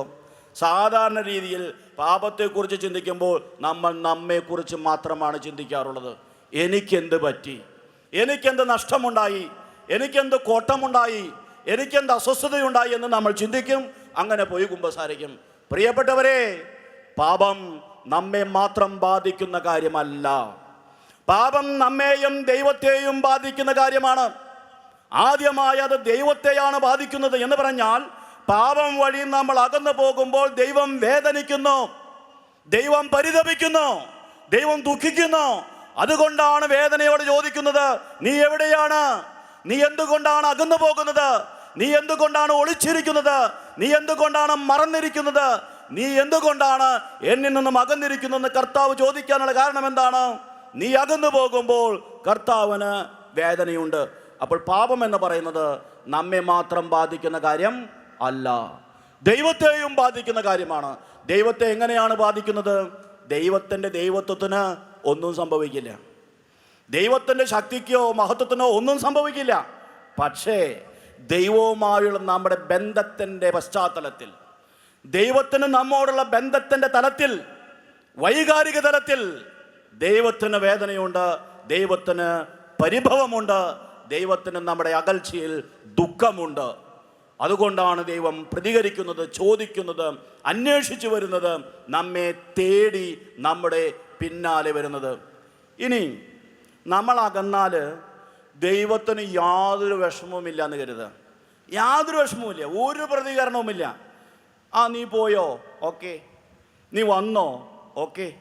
ഇങ്ങനെയുള്ളൊരു ദൈവത്തിൻ്റെ അടുത്തേക്ക് നമ്മൾ കരഞ്ഞ് വീണ്ടും തിരിച്ചു ചെന്നിട്ട് എന്തെങ്കിലും കാര്യമുണ്ടോ? നമ്മൾ അകന്നിരിക്കുമ്പോൾ ഈ ദൈവത്തിന് യാതൊരു വേദനയുമില്ല. നമ്മൾ അകന്നിരിക്കുമ്പോൾ ഈ ദൈവത്തിന് യാതൊരു പരിഭവമില്ല, ഒരു പ്രതികരണവുമില്ല. നിർവികാരനായി നോക്കി നിൽക്കുന്നൊരു ദൈവം. ആ ദൈവത്തിൻ്റെ അടുത്തേക്ക്, ദൈവമേ ഞാൻ പശ്ചാത്താപിച്ചു, എന്നോട് ക്ഷമിക്കണമേ എന്നൊക്കെ പറഞ്ഞു ചെന്നിട്ട് എന്തെങ്കിലും കാരണമുണ്ടോ, കാര്യമുണ്ടോ? നമ്മൾ അകന്നിരുന്നതിൽ ഈ ദൈവത്തിന് യാതൊരു പ്രതികരണവുമില്ല. പക്ഷെ വിശുദ്ധ ഗ്രന്ഥത്തിലെ ദൈവം അങ്ങനെയുള്ള ദൈവമല്ല. വിശുദ്ധ ഗ്രന്ഥത്തിലെ ദൈവം നമ്മൾ അകന്നിരിക്കുമ്പോൾ വേദനിക്കുന്ന ദൈവമാണ്. വിശുദ്ധ ഗ്രന്ഥത്തിലെ ദൈവം നമ്മുടെ അകൽച്ചയിൽ പരിതപിക്കുന്ന ദൈവമാണ്. അതുകൊണ്ടാണ് നമ്മൾ തിരിച്ചു ചെല്ലേണ്ടത്. അതുകൊണ്ടാണ് നമ്മുടെ പശ്ചാത്താപത്തിന് അർത്ഥമുള്ളത്. നിർവികാരനായി നോക്കി നിൽക്കുന്ന ഒരു ദൈവത്തിൻ്റെ പക്കലേക്ക് എത്ര പശ്ചാത്താപിച്ച് നമ്മൾ തിരിച്ചു ചെന്നാലും അതിൽ യാതൊരു അർത്ഥവുമില്ല. കാരണം നമ്മൾ അകന്നിരിക്കുന്നതിൽ അവനൊരു വേദനയുമില്ല. എന്നാൽ നമ്മുടെ പശ്ചാത്താപത്തിന് അർത്ഥം നൽകുന്നത് നമ്മൾ അകന്നിരിക്കുമ്പോൾ ദൈവം വേദനിക്കുന്നു എന്ന വസ്തുതയാണ്. എൻ്റെ അകൽച്ചയിൽ വേദനിക്കുന്ന ദൈവത്തിൻ്റെ പക്കലേക്ക് ഞാൻ തിരിച്ചു ചെല്ലുമ്പോൾ എൻ്റെ ദൈവം സന്തോഷിക്കുന്നു, സ്നേഹപൂർവ്വം എന്നെ സ്വീകരിക്കുന്നു. അതുകൊണ്ടാണ് പശ്ചാത്താപത്തിന് വിലയുള്ളത്. അപ്പോൾ പശ്ചാത്താപത്തിൻ്റെ കാതല് നമുക്കുണ്ടാകുന്ന അസ്വസ്ഥതയോ നമുക്കുണ്ടാകുന്ന നഷ്ടമോ കോട്ടമോ അല്ല, മറിച്ച് ദൈവത്തിനുണ്ടാകുന്ന വേദനയാണ്. ഞാൻ പാപം ചെയ്യുമ്പോൾ എൻ്റെ ദൈവത്തിന് എന്ത് സംഭവിക്കുന്നു എന്ന് ചിന്തിക്കാൻ നമ്മൾ പഠിക്കണം. ഞാൻ പാപം ചെയ്താൽ എനിക്ക് മാത്രമാണ് എന്തോ സംഭവിക്കുന്നത് എന്ന് കരുതരുത്. ഞാൻ പാപം ചെയ്യുമ്പോൾ എൻ്റെ ദൈവം വേദനിക്കുന്നു. നമ്മുടെ പാപത്തോട് ദൈവം എങ്ങനെയാണ് പ്രതികരിക്കുന്നത് എന്ന് നോക്കാനായിട്ട് 5 വചനഭാഗങ്ങൾ നമുക്ക് പരിശോധിക്കാം. നമ്മുടെ പാപങ്ങളോട് ദൈവം എങ്ങനെയാണ് പ്രതികരിക്കുന്നത്? നമ്മുടെ പാപം ദൈവത്തെ ഏതെങ്കിലും തരത്തിൽ ബാധിക്കുന്നുണ്ടോ? നമ്മൾ പാപം ചെയ്യുമ്പോൾ ദൈവം വേദനിക്കുന്നുണ്ടോ? അതോ യാതൊരു ചലനവുമില്ലാതെ യാതൊരു വികാരവുമില്ലാതെ നിഷ്ക്രിയനായി നിർവികാരനായി നോക്കി നിൽക്കുന്നൊരു ദൈവമാണോ നമ്മുടെ ദൈവം? നമുക്ക് നോക്കാം. ആദ്യമായിട്ട് യെശയ്യായുടെ പുസ്തകം 1-ാം അധ്യായം 2-3 വചനങ്ങൾ. യെശയ്യായുടെ പുസ്തകം 1-ാം അധ്യായം 2-3 വചനങ്ങൾ നമുക്ക് ഒരുമിച്ച് വായിക്കാം, ശക്തിയോടെ വായിക്കാം. ഈ വചനത്തിലൂടെ കർത്താവ് നമ്മോട് എന്താണ് പറയുന്നതെന്ന് മനസ്സിലാക്കാൻ നമുക്ക് ശ്രമിക്കാം. യെശയ്യായുടെ പുസ്തകം 1-ാം അധ്യായം 2-3 വചനങ്ങൾ വായിക്കാം. ആകാശങ്ങളെ ശ്രവിക്കുക, ഭൂതലമേ ശ്രദ്ധിക്കുക, കർത്താവ് അരുളി ചെയ്യുന്നു, ഞാൻ മക്കളെ പോറ്റി വളർത്തി, എന്നാൽ അവർ എന്നോട് കലഹിച്ചു. കാള അതിൻ്റെ ഉടമസ്ഥനെ അറിയുന്നു, കഴുത അതിൻ്റെ യജമാനൻ്റെ തൊഴുത്തും, എന്നാൽ ഇസ്രായേൽ ഗ്രഹിക്കുന്നില്ല, എൻ്റെ ജനം മനസ്സിലാക്കുന്നില്ല. ഒരു വിശദാംശത്തിലേക്കും കടക്കാതെ വെറുതെ ഒറ്റ വായനയ്ക്ക് നമുക്ക് കിട്ടുന്ന പ്രതീതി എന്താണ്? ഈ വചനങ്ങളിൽ ദൈവം സന്തുഷ്ടനാണോ? ഈ വചനങ്ങളിൽ ദൈവം സന്തുഷ്ടനാണോ? ആണോ? അല്ല, ദുഃഖിതനാണ്. ദുഃഖിതനാണ്. എന്താണ് ദുഃഖത്തിന് കാരണം? എന്താണ് ദുഃഖത്തിന് കാരണം? മക്കൾ അകന്നുപോയി, മക്കൾ മറുതലിക്കുന്നു, മക്കൾ ദൈവത്തെ തിരിച്ചറിയുന്നില്ല. ഇനി നമുക്ക് വിശദാംശങ്ങളിലേക്ക് പ്രവേശിക്കാം. കർത്താവ് ആരോടാണ് സംസാരിക്കുന്നത്? മനുഷ്യരോടല്ല. മനുഷ്യരോടല്ല കർത്താവ് സംസാരിക്കുന്നത്. ആകാശങ്ങളെ ശ്രവിക്കുക, ഭൂതലമേ ശ്രദ്ധിക്കുക, കർത്താവ് അരുളി ചെയ്യുന്നു. എന്തുകൊണ്ടാണ് മനുഷ്യരോടല്ലാതെ ആകാശങ്ങളോടും ഭൂമിയോടും കർത്താവ് സംസാരിക്കുന്നത്? മനുഷ്യർ ചെവി കൊടുക്കാത്തത് കൊണ്ട് മടുത്ത് വേദനയുടെ പാരമ്യത്തിലെത്തി കർത്താവ് അവസാനം ആകാശങ്ങളോടും ഭൂമിയോടും സംസാരിക്കുകയാണ്. എന്താണ് കർത്താവിൻ്റെ ചിന്ത? ആകാശങ്ങളെ നിങ്ങളെങ്കിലും കേൾക്ക്, ഭൂമി നീയെങ്കിലും ശ്രവിക്ക്. എൻ്റെ മക്കൾ ചെവി തരുന്നില്ല, എൻ്റെ മക്കൾ ശ്രദ്ധിക്കുന്നില്ല, എൻ്റെ ജനം എൻ്റെ പക്കലേക്ക് വരുന്നില്ല. എന്തുകൊണ്ടാണ് കർത്താവ് ആകാശങ്ങളോടും ഭൂമിയോടും സംസാരിക്കുന്നത്? വേണമെങ്കിൽ മരത്തിനോടും മണ്ണിനോടും സംസാരിക്കാമായിരുന്നില്ലേ? പുഴയോടും സമുദ്രങ്ങളോടും സംസാരിക്കാമായിരുന്നില്ലേ? എന്തുകൊണ്ടാണ് ആകാശങ്ങളോടും ഭൂമിയോടും ദൈവം സംസാരിക്കുന്നത്? വിശുദ്ധ ഗ്രന്ഥത്തിൻ്റെ കാഴ്ചപ്പാടിൽ, അന്നത്തെ ജനത്തിൻ്റെ കാഴ്ചപ്പാടിൽ ആകാശവും ഭൂമിയും സാക്ഷികളാണ്. ആകാശം മുകളിൽ നിന്ന് കാണുന്നു, ഭൂമി താഴെ നിന്ന് കാണുന്നു. ഭൂമിയുടെ ഭൂമുഖത്ത് ആകാശത്തിന് കീഴെ സംഭവിക്കുന്ന എല്ലാ കാര്യങ്ങൾക്കും സാക്ഷികളാണ് മുകളിൽ നിന്ന് കാണുന്ന ആകാശവും താഴെ നിന്ന് കാണുന്ന ഭൂമിയും. അപ്പോൾ കർത്താവ് ഇവരെ വിളിക്കുകയാണ്, നിങ്ങൾക്കറിയാമല്ലോ ഞാൻ ഇവരെ എങ്ങനെയാണ് പരിപാലിച്ചതെന്ന്, നിങ്ങൾക്കറിയാമല്ലോ ഞാൻ ഇവരെ എങ്ങനെയാണ് പോറ്റി വളർത്തിയതെന്ന്. എന്നിട്ട് അവരെന്നോട് മത്സരിക്കുന്നു, അവരെന്നോട് കലഹിക്കുന്നു, അവരെന്നെ തിരിച്ചറിയുന്നില്ല. വേദനയോടെയാണ് കർത്താവ് സംസാരിക്കുന്നത്. അപ്പോൾ ആകാശത്തോടും ഭൂമിയോടും എപ്പോഴെങ്കിലും കർത്താവ് ഈ വിശുദ്ധ ഗ്രന്ഥത്തിൽ സംസാരിക്കുന്നതായി കണ്ടാൽ നാം എന്തോ മനസ്സിലാക്കണം? കർത്താവ് വേദനയോടെയാണ് സംസാരിക്കുന്നത്. മനുഷ്യർ ചെവി കൊടുക്കാത്തതിൽ പരിഭവമുള്ള കർത്താവാണ് സംസാരിക്കുന്നത്. ആകാശവും ഭൂമിയും സാക്ഷികളായതുകൊണ്ടാണ് സംസാരിക്കുന്നത്. ആകാശത്തെയും ഭൂമിയെയും വിശുദ്ധ ഗ്രന്ഥം എങ്ങനെയാണ് സാക്ഷികളായി അവതരിപ്പിച്ചിരിക്കുന്നതെന്ന് നമുക്ക് നോക്കാം. മക്കബായരുടെ 1-ാം പുസ്തകം 2-ാം അധ്യായം 37-ാമത്തെ വചനം. മക്കബായരുടെ ഒന്നാം പുസ്തകം 2-ാം അധ്യായം 37-ാമത്തെ വചനം. മക്കബായരുടെ 1-ാം പുസ്തകം 2-ാം അധ്യായം 37-ാമത്തെ വചനം. നിഷ്കളങ്കരായി തന്നെ ഞങ്ങൾ മരിക്കട്ടെ, അന്യായമാണ് നിങ്ങൾ ഞങ്ങളെ കൊല്ലുന്നത് എന്നതിന് ആകാശവും ഭൂമിയും സാക്ഷി. ഇതായിരുന്നു അവരുടെ പ്രതികരണം. ഇസ്രായേൽ മക്കളോട് യുദ്ധം ചെയ്യാൻ വന്ന അന്യജാതി ജനങ്ങൾ അവരോട് ചെയ്ത ക്രൂരതയുടെ പശ്ചാത്തലത്തിൽ ഇസ്രായേൽ മക്കൾ പറയുകയാണ്, നിങ്ങൾ ചെയ്യുന്നത് അന്യായമാണ്, നിങ്ങൾ ഞങ്ങളോട് കാണിക്കുന്നത് ക്രൂരതയാണ്. ഞങ്ങളുടെ പക്ഷം ചേരുവാനോ ഞങ്ങൾക്ക് വേണ്ടി പോരാടുവാനോ ഈ ഭൂമിയിൽ ആരുമില്ല എന്ന് നിങ്ങൾ കരുതുന്നു. എന്നാൽ ആകാശം കാണുന്നു, ഭൂമി കാണുന്നു, ആകാശവും ഭൂമിയും സാക്ഷികളാണ് നിങ്ങൾ ഞങ്ങളോട് ചെയ്യുന്നത് അന്യായമാണ് എന്നതിന്. അപ്പോൾ ആകാശം സാക്ഷിയാണ്, ഭൂമി സാക്ഷിയാണ്. ആകാശം മുകളിൽ നിന്ന് കാണുന്നു, ഭൂമി താഴെ നിന്നും കാണുന്നു. ജെറമ്യായുടെ പുസ്തകം 6-ാം അധ്യായം 19-ാമത്തെ വചനം. ജെറമ്യായുടെ പുസ്തകം 6-ാം അധ്യായം 19-ാമത്തെ വചനം.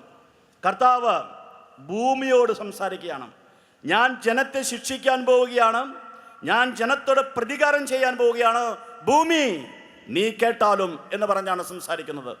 ജെറമ്യായുടെ പുസ്തകം 6-ാം അധ്യായം 19-ാമത്തെ വചനം വായിക്കാം. ജെറമ്യായുടെ പുസ്തകം 6-ാം അധ്യായം 19-ാമത്തെ വചനം. അല്ലയോ ഭൂമി കേട്ടാലും. കർത്താവ് ആരോടാണ് സംസാരിക്കുന്നത്? മനുഷ്യരോടല്ല, ഭൂമിയോടാണ്. എന്താണ് കർത്താവിന് പറയാനുള്ളത്? ഈ ജനത്തിൻ്റെ കുതന്ത്രങ്ങൾക്ക് പ്രതിഫലമായി ഞാൻ അവരുടെ മേൽ അനർത്ഥം വരുത്തും. ഈ ജനങ്ങൾ കുതന്ത്രങ്ങൾ ചെയ്തു, ഈ ജനങ്ങൾ തിന്മകൾ ചെയ്തു, അവരുടെ മേൽ അനർത്ഥം വരാൻ ഞാൻ ഒരുങ്ങിയിരിക്കുകയാണ്. ഭൂമി നീ കേട്ടാലും. കാരണം എന്താണ്? ഭൂമി കണ്ടിട്ടുണ്ട് അവരുടെ കുതന്ത്രങ്ങൾ, ഭൂമി കണ്ടിട്ടുണ്ട് അവർ ചെയ്ത തെറ്റുകൾ. അപ്പോൾ കർത്താവ് സാക്ഷിയായി വിളിക്കുകയാണ്. 50-ാമത്തെ സങ്കീർത്തനം 4-ാമത്തെ വചനം. 50-ാമത്തെ സങ്കീർത്തനം 4-ാമത്തെ വചനം. ഭൂമിയെയും ആകാശത്തെയും കർത്താവ് സാക്ഷികളാക്കി വിളിക്കുന്നുവെന്ന് ഈ വചനം നമ്മെ ഓർമ്മപ്പെടുത്തുന്നു. 50-ാമത്തെ സങ്കീർത്തനം 4-ാമത്തെ വചനം. തൻ്റെ ജനത്തെ വിധിക്കാൻ അവിടുന്ന് ആകാശത്തെയും ഭൂമിയെയും വിളിക്കുന്നു. 50-ാമത്തെ സങ്കീർത്തനം 4-ാമത്തെ വചനം. തൻ്റെ ജനത്തെ വിധിക്കാൻ അവിടുന്ന് ആകാശത്തെയും ഭൂമിയെയും വിളിക്കുന്നു. അപ്പോൾ എവിടെയൊക്കെ കർത്താവ് ആകാശത്തെയും ഭൂമിയെയും വിളിക്കുന്നുവോ അവിടെയൊക്കെ നാം എന്ത് മനസ്സിലാക്കണം? കർത്താവ് അവരെ സാക്ഷികളായിട്ടാണ് വിളിക്കുന്നത്. കർത്താവിന് അവരോട് ജനത്തിനെതിരെ സംസാരിക്കാനുണ്ട്. ജനം ചെവി കൊടുക്കുന്നില്ല, ജനം ശ്രദ്ധിക്കുന്നില്ല, ജനം തിന്മകൾ ചെയ്യുന്നു. അപ്പോൾ കർത്താവ് സാക്ഷികളാക്കി ആകാശത്തെയും ഭൂമിയെയും വിളിക്കുന്നു. ഇത് വിശുദ്ധ ഗ്രന്ഥത്തിൽ നിന്ന് പൊതുവായി നാം മനസ്സിലാക്കാനുള്ള കാര്യമാണ്. നമ്മൾ പരിശോധിച്ചു കൊണ്ടിരിക്കുന്ന യെശയ്യായുടെ പുസ്തകം 1-ാം അധ്യായം 2-ാമത്തെ വചനത്തിൽ കർത്താവ് ആകാശങ്ങളോടും ഭൂമിയോടും സംസാരിക്കുന്നു. ആകാശങ്ങളെ ശ്രവിക്കുക, ഭൂതലമേ ശ്രദ്ധിക്കുക, കർത്താവ് അരുളി ചെയ്യുന്നു. അപ്പോൾ ഈ വചനത്തിൽ നിന്ന് നാം എന്താണ് മനസ്സിലാക്കേണ്ടത്? കർത്താവിൻ്റെ ദുഃഖം തീവ്രമാണ്. മനുഷ്യരെ ചെവി കൊടുക്കാത്തതിൽ കർത്താവ് ദുഃഖിതനാണ്. സഹിക്കെട്ട് മനുഷ്യർ ശ്രദ്ധിക്കാത്തത് കൊണ്ട് കർത്താവ് ആകാശങ്ങളെയും ഭൂമിയെയും വിളിച്ച് സംസാരിക്കുകയാണ്. ഇനി കർത്താവിന് എന്താണ് പറയാനുള്ളത്? നമുക്ക് നോക്കാം. ഞാൻ മക്കളെ പോറ്റി വളർത്തി, എന്നാൽ അവർ എന്നോട് കലഹിച്ചു. ഇതാണ് കർത്താവിന് പറയാനുള്ളത്. ഞാൻ മക്കളെ പോറ്റി വളർത്തി. ആരെയാണ് പോറ്റി വളർത്തിയത്? ഇസ്രായേൽക്കാരെ. ഞാൻ ഇസ്രായേൽക്കാരെ പോറ്റി വളർത്തി എന്ന് പറയുമ്പോൾ ഈ ആകാശവും ഭൂമിയും കണ്ടിട്ടുള്ള കാര്യങ്ങൾ എന്തൊക്കെയാണ്? നമ്മൾ ഓർക്കേണ്ട കാര്യങ്ങൾ എന്തൊക്കെയാണ്? ഈജിപ്തിലായിരുന്നപ്പോൾ ഈ ഇസ്രായേൽ ജനം നിലവിളിച്ചു. അടിമത്തത്തിലായിരുന്നപ്പോൾ പീഡനങ്ങൾ സഹിക്കവയ്യാതെ ഇവർ കർത്താവിന്റെ പക്കലേക്ക് കൈകൾ ഉയർത്തി. അവരുടെ നിലവിളി കേട്ട് കർത്താവ് പറഞ്ഞു, നിങ്ങളുടെ നിലവിളി എൻ്റെ പക്കൽ എത്തിയിരിക്കുന്നു, നിങ്ങളുടെ ദുരിതങ്ങൾ ഞാൻ കണ്ടിരിക്കുന്നു, നിങ്ങളെ വിമോചിപ്പിക്കാനായി ഞാൻ പ്രവാചകനെ അയക്കും. അങ്ങനെ മോശയെ അയച്ചു. മോശയെ അയച്ച് ഫറവോയ്ക്കെതിരെ 10 കഷ്ടങ്ങൾ വരുത്തി ഇസ്രായേൽ ജനത്തെ അത്ഭുതകരമായി ഈജിപ്തിൽ നിന്ന് വിമോചിപ്പിച്ചു. ചെങ്കടൽ കടത്തി അവരെ കാനാൻ ദേശത്തേക്ക് നയിച്ചു. ചെങ്കടലിൽ അവരെ പിന്തുടർന്ന ജനത്തെ അവൻ മുക്കിക്കളഞ്ഞു. ശത്രു രാജാക്കന്മാർ പടപൊരുതാൻ വന്നപ്പോൾ സൈന്യങ്ങളുടെ ദൈവമായ കർത്താവ് മുമ്പിൽ നിന്ന് ഇസ്രായേൽ ജനത്തിന് വേണ്ടി പടപൊരുതി. രാത്രി അഗ്നിസ്തംഭത്തിലും പകൽ മേഘസ്തംഭത്തിലും ഇസ്രായേലിന്റെ ദൈവം അവരെ പരിപാലിച്ചു. എന്നിട്ട് തേനും പാലും ഒഴുകുന്ന കാനാൻ ദേശത്ത് നിന്ന് മറ്റ് ജനതകളെ പിഴുതെറിഞ്ഞ് ഈ ജനത്തെ അവിടെ കൊണ്ടുവന്ന് പോറ്റി വളർത്തി. ഇതാണ് കർത്താവിന് പറയാനുള്ളത്. ഞാൻ മക്കളെ പോറ്റി വളർത്തി. ആകാശങ്ങളെ നിങ്ങൾ കണ്ടിട്ടുണ്ടല്ലോ, ഭൂമി നിങ്ങൾ കണ്ടിട്ടുണ്ടല്ലോ. എന്നിട്ട് അവരെന്താണ് ചെയ്യുന്നത്? അവർ എന്നോട് കലഹിച്ചു. അവരെന്നോട് കലഹിച്ചു. അപ്പോൾ ജനം കലഹിച്ചാൽ അത് ജനത്തിൻ്റെ പ്രശ്നം മാത്രമാണോ? അല്ല. ജനം കലഹിച്ചാൽ വേദനിക്കുന്നത് ജനം മാത്രമാണോ? അല്ല. ജനത്തേക്കാൾ കൂടുതലായി വേദനിക്കുന്നത് കർത്താവാണ്. ഞാൻ നിങ്ങളോടൊരു ചെറിയ ഉദാഹരണം പറയാൻ ആഗ്രഹിക്കുന്നു. നിങ്ങളിൽ ബഹുഭൂരിപക്ഷം പേരും കാണുമ്പോൾ മാതാപിതാക്കളാണ് എന്ന് ഞാൻ ഊഹിക്കുന്നു. നിങ്ങളുടെ മക്കൾ എന്തെങ്കിലും ഒരു ദേഷ്യത്തിൻ്റെ പേരിൽ, ഒരു ആവേശത്തിൻ്റെ പുറത്ത് നിങ്ങളോട് മത്സരിച്ച് കലഹിച്ച് വഴക്കുണ്ടാക്കി വീട്ടിൽ നിന്നും ഇറങ്ങിപ്പോയി എന്ന് കരുതുക. അവർക്ക് തീർച്ചയായും വീട്ടിൽ നിന്ന് അകന്നു പോയതിൻ്റെ ചെറിയ വിഷമമൊക്കെ ഉണ്ടാകും. നിങ്ങളുടെ സ്നേഹവും വാത്സല്യവും നഷ്ടപ്പെടുന്നതിനെ കുറിച്ച് അവർ വേദനിക്കും, സംശയമില്ല. നിങ്ങളും വേദനിക്കും. ഈ സാഹചര്യത്തിൽ മക്കളാണോ കൂടുതൽ വേദനിക്കുക, മാതാപിതാക്കളാണോ കൂടുതൽ വേദനിക്കുക? ആരാണ് കൂടുതൽ വേദനിക്കുക? നിങ്ങൾ മാതാപിതാക്കൾ പറയണം. ആരാണ് കൂടുതൽ വേദനിക്കുക? മാതാപിതാക്കളാണ് കൂടുതൽ വേദനിക്കുക. മാതാപിതാക്കൾ എന്താണ് ചിന്തിക്കുക? ഒരു ആവേശത്തിൻ്റെ പുറത്ത്, ഒരു ക്ഷണിക ആവേശത്തിൽ അവർ പോയി തെറ്റ് ചെയ്തു. അവർക്ക് വേദനയുണ്ടാകാം. പക്ഷെ അവരെക്കുറിച്ച് നിങ്ങൾ കൂടുതൽ വേദനിക്കില്ലേ? വേദനിക്കും. അങ്ങനെയെങ്കിൽ ദൈവവുമായുള്ള നമ്മുടെ ബന്ധത്തിൽ വിള്ളലുകളുണ്ടായി നാം അകന്നു പോകുമ്പോൾ നമുക്കുണ്ടാകുന്ന അസ്വസ്ഥതയാണോ വലുത്, അതോ ദൈവത്തിനുണ്ടാകുന്ന വേദനയാണോ വലുത്? ദൈവത്തിനുണ്ടാകുന്ന വേദനയാണ് വലുത്. നാളിതുവരെ കുമ്പസാരിച്ചിട്ടും ഒരിക്കലെങ്കിലും ഈ ദൈവത്തിൻ്റെ വേദനയെക്കുറിച്ച് ചിന്തിച്ചിട്ടുണ്ടോ? ഞാൻ അകന്നു പോയപ്പോൾ, ഞാൻ ദൈവത്തോട് മറുതലിച്ചപ്പോൾ, ഞാൻ മത്സരിച്ചപ്പോൾ, കർത്താവ് എൻ്റെ ജീവിതത്തിൽ ചെയ്ത അനുഗ്രഹങ്ങളെക്കുറിച്ച് ഓർക്കാതിരുന്നപ്പോൾ, കർത്താവ് എന്നെ അത്ഭുതകരമായി നടത്തിയ രീതികളെക്കുറിച്ച് ഞാൻ മറന്നപ്പോൾ, എൻ്റെ ദൈവം വേദനിച്ചതിനെക്കുറിച്ച് നമ്മൾ എന്തെങ്കിലും ഓർത്തിട്ടുണ്ടോ? എന്തെങ്കിലും കുമ്പസാരിച്ചിട്ടുണ്ടോ? നമ്മൾ അകന്നു പോകുമ്പോൾ നമ്മേക്കാൾ കൂടുതൽ വേദനിക്കുന്നത് കർത്താവാണ്. നിങ്ങളുടെ മക്കൾ നിങ്ങളോട് കലഹിക്കുമ്പോൾ അവരെക്കാൾ കൂടുതൽ വേദനിക്കുന്നത് നിങ്ങളാണെങ്കിൽ, നിങ്ങൾ ദൈവത്തോട് മത്സരിക്കുമ്പോൾ, കലഹിക്കുമ്പോൾ നിങ്ങളെക്കാൾ കൂടുതൽ വേദനിക്കുന്നത് കർത്താവ് തന്നെയാണ്. അതാണ് കർത്താവ് പറയുന്നത്. ഞാൻ എൻ്റെ മക്കളെ പോറ്റി വളർത്തി, എന്നാൽ അവരെന്നോട് കലഹിച്ചു. അപ്പോൾ പാപം നമ്മുടെ പ്രശ്നം മാത്രമല്ല, പാപം നമ്മെ മാത്രം ബാധിക്കുന്നൊരു കാര്യമല്ല. തുടർന്ന് കർത്താവ് എന്താണ് പറയുന്നത്? കാള അതിൻ്റെ ഉടമസ്ഥനെ അറിയുന്നു, കഴുത അതിൻ്റെ യജമാനൻ്റെ തൊഴുത്തും, എന്നാൽ ഇസ്രായേൽ ഗ്രഹിക്കുന്നില്ല, എൻ്റെ ജനം മനസ്സിലാക്കുന്നില്ല. കാളയ്ക്ക് യജമാനനെ അറിയാം, കഴുതയ്ക്ക് യജമാനൻ്റെ തൊഴുത്തറിയാം, എങ്ങോട്ടാണ് പോകേണ്ടതെന്നറിയാം, എവിടെയാണ് സന്തോഷം കിട്ടുക എന്നറിയാം, എവിടെയാണ് തീറ്റ കിട്ടുക എന്നറിയാം. പക്ഷെ എൻ്റെ ജനത്തിനോ അവർക്കൊന്നും അറിയില്ല, അവരൊന്നും ഗ്രഹിക്കുന്നില്ല, അവരൊന്നും മനസ്സിലാക്കുന്നില്ല. ഉടയവനെ അറിയാത്ത, ഇടയനെ അറിയാത്ത ജനത്തെക്കുറിച്ച് കർത്താവ് വേദനിക്കുകയാണ്. ഇസ്രായേൽ ഗ്രഹിക്കുന്നില്ല, എൻ്റെ ജനം മനസ്സിലാക്കുന്നില്ല. നമ്മുടെ ദൈവമായ കർത്താവാണ് നമ്മുടെ ആശ്രയം. അവൻ്റെ പക്കലേക്കാണ് നാം പോകേണ്ടത്. അവൻ്റെ തൊഴുത്തിൽ നിന്നാണ് നമ്മൾ ഭക്ഷിക്കേണ്ടത്. അവനാണ് നമുക്ക് സന്തോഷം നൽകുന്നത്. ഈ ഭൂമിയിൽ സന്തോഷത്തിന്, സമാധാനത്തിന് വേണ്ടി എത്രയോ സ്ഥലങ്ങളിൽ നമ്മൾ ചുറ്റിക്കറങ്ങുന്നു, എത്രയോ കാര്യങ്ങൾ നമ്മൾ ചെയ്യുന്നു. എന്നാൽ യഥാർത്ഥ സന്തോഷം നമുക്ക് നൽകാൻ കഴിയുന്ന കർത്താവിൻ്റെ സന്നിധിയിൽ നമ്മൾ ആയിരിക്കാറുണ്ടോ? അവൻ്റെ തൊഴുത്തിൽ നിന്ന് നമ്മൾ ഭക്ഷിക്കാറുണ്ടോ? അതോ അവിടെയും ഇവിടെയും അലഞ്ഞു തിരിഞ്ഞു നടക്കുന്നവരാണോ നമ്മൾ? യജമാനനെ അറിയാത്ത, ഇടയനെ അറിയാത്ത, ഉടയവനെ അറിയാത്ത ആടുകൾക്ക് തുല്യമാണോ നമ്മൾ? ജന്തുക്കൾക്കറിയാം ഉടയവൻ ആരാണെന്ന്, ഇടയൻ ആരാണെന്ന് ജന്തുക്കൾക്കറിയാം. യജമാനൻ്റെ അടുത്തേക്ക് അവ പോയിക്കൊണ്ടിരിക്കും. ഞാൻ വരുന്നത് തെലങ്കാനയിൽ നിന്നാണ്. വൈകുന്നേരങ്ങളിൽ ഗ്രാമങ്ങളിൽ യാത്ര ചെയ്യുമ്പോൾ നിരന്തരം ഞാൻ കണ്ടുകൊണ്ടിരിക്കുന്ന ഒരു കാഴ്ചയുണ്ട്. നിരന്തരം കണ്ടുകൊണ്ടിരിക്കുന്ന കാഴ്ച, വൈകുന്നേരങ്ങളിൽ ഒരു ആട്ടിടയൻ 800-900 വരുന്ന ആടുകളെയും കൊണ്ട് തിരിച്ച് ഗ്രാമത്തിലേക്ക് പോകുന്നത് കാണാൻ പറ്റും. ആദ്യമൊക്കെ ഞാൻ വിചാരിച്ചത് ഈ 800-900 ആടുകളൊക്കെ ഇവൻ്റെ ആടുകളാണെന്നാണ്. പിന്നീടാണ് എനിക്ക് മനസ്സിലായത് ആ ആടുകളെല്ലാം അവൻ്റെ ആടുകളല്ല. അവൻ ആട്ടിടയൻ്റെ ജോലി ചെയ്യുന്നവനാണ്. അവന് ഒരുപക്ഷെ ഒറ്റ ആടുമുണ്ടായിരിക്കില്ല, ചിലപ്പോൾ 5-10 ആടുകൾ കാണും. ഒരു ഗ്രാമത്തിലെ മുഴുവൻ ആൾക്കാരുടെയും ആടുകളാണ് ഇവ. പകല് ഇവൻ ഈ ഗ്രാമത്തിൽ നിന്ന് ആടുകളെ മുഴുവൻ വിളിച്ചിറക്കി പുല്ലുള്ള സ്ഥലത്തേക്ക് കൊണ്ടുപോകും. അവയ്ക്ക് പുല്ല് കാണിച്ചു കൊടുക്കും, വെള്ളം കാണിച്ചു കൊടുക്കും. വൈകുന്നേരം ഈ 800-900 ഉള്ള ആട്ടിൻകൂട്ടമായി അവൻ ഗ്രാമത്തിലേക്ക് തിരിച്ചു വരും.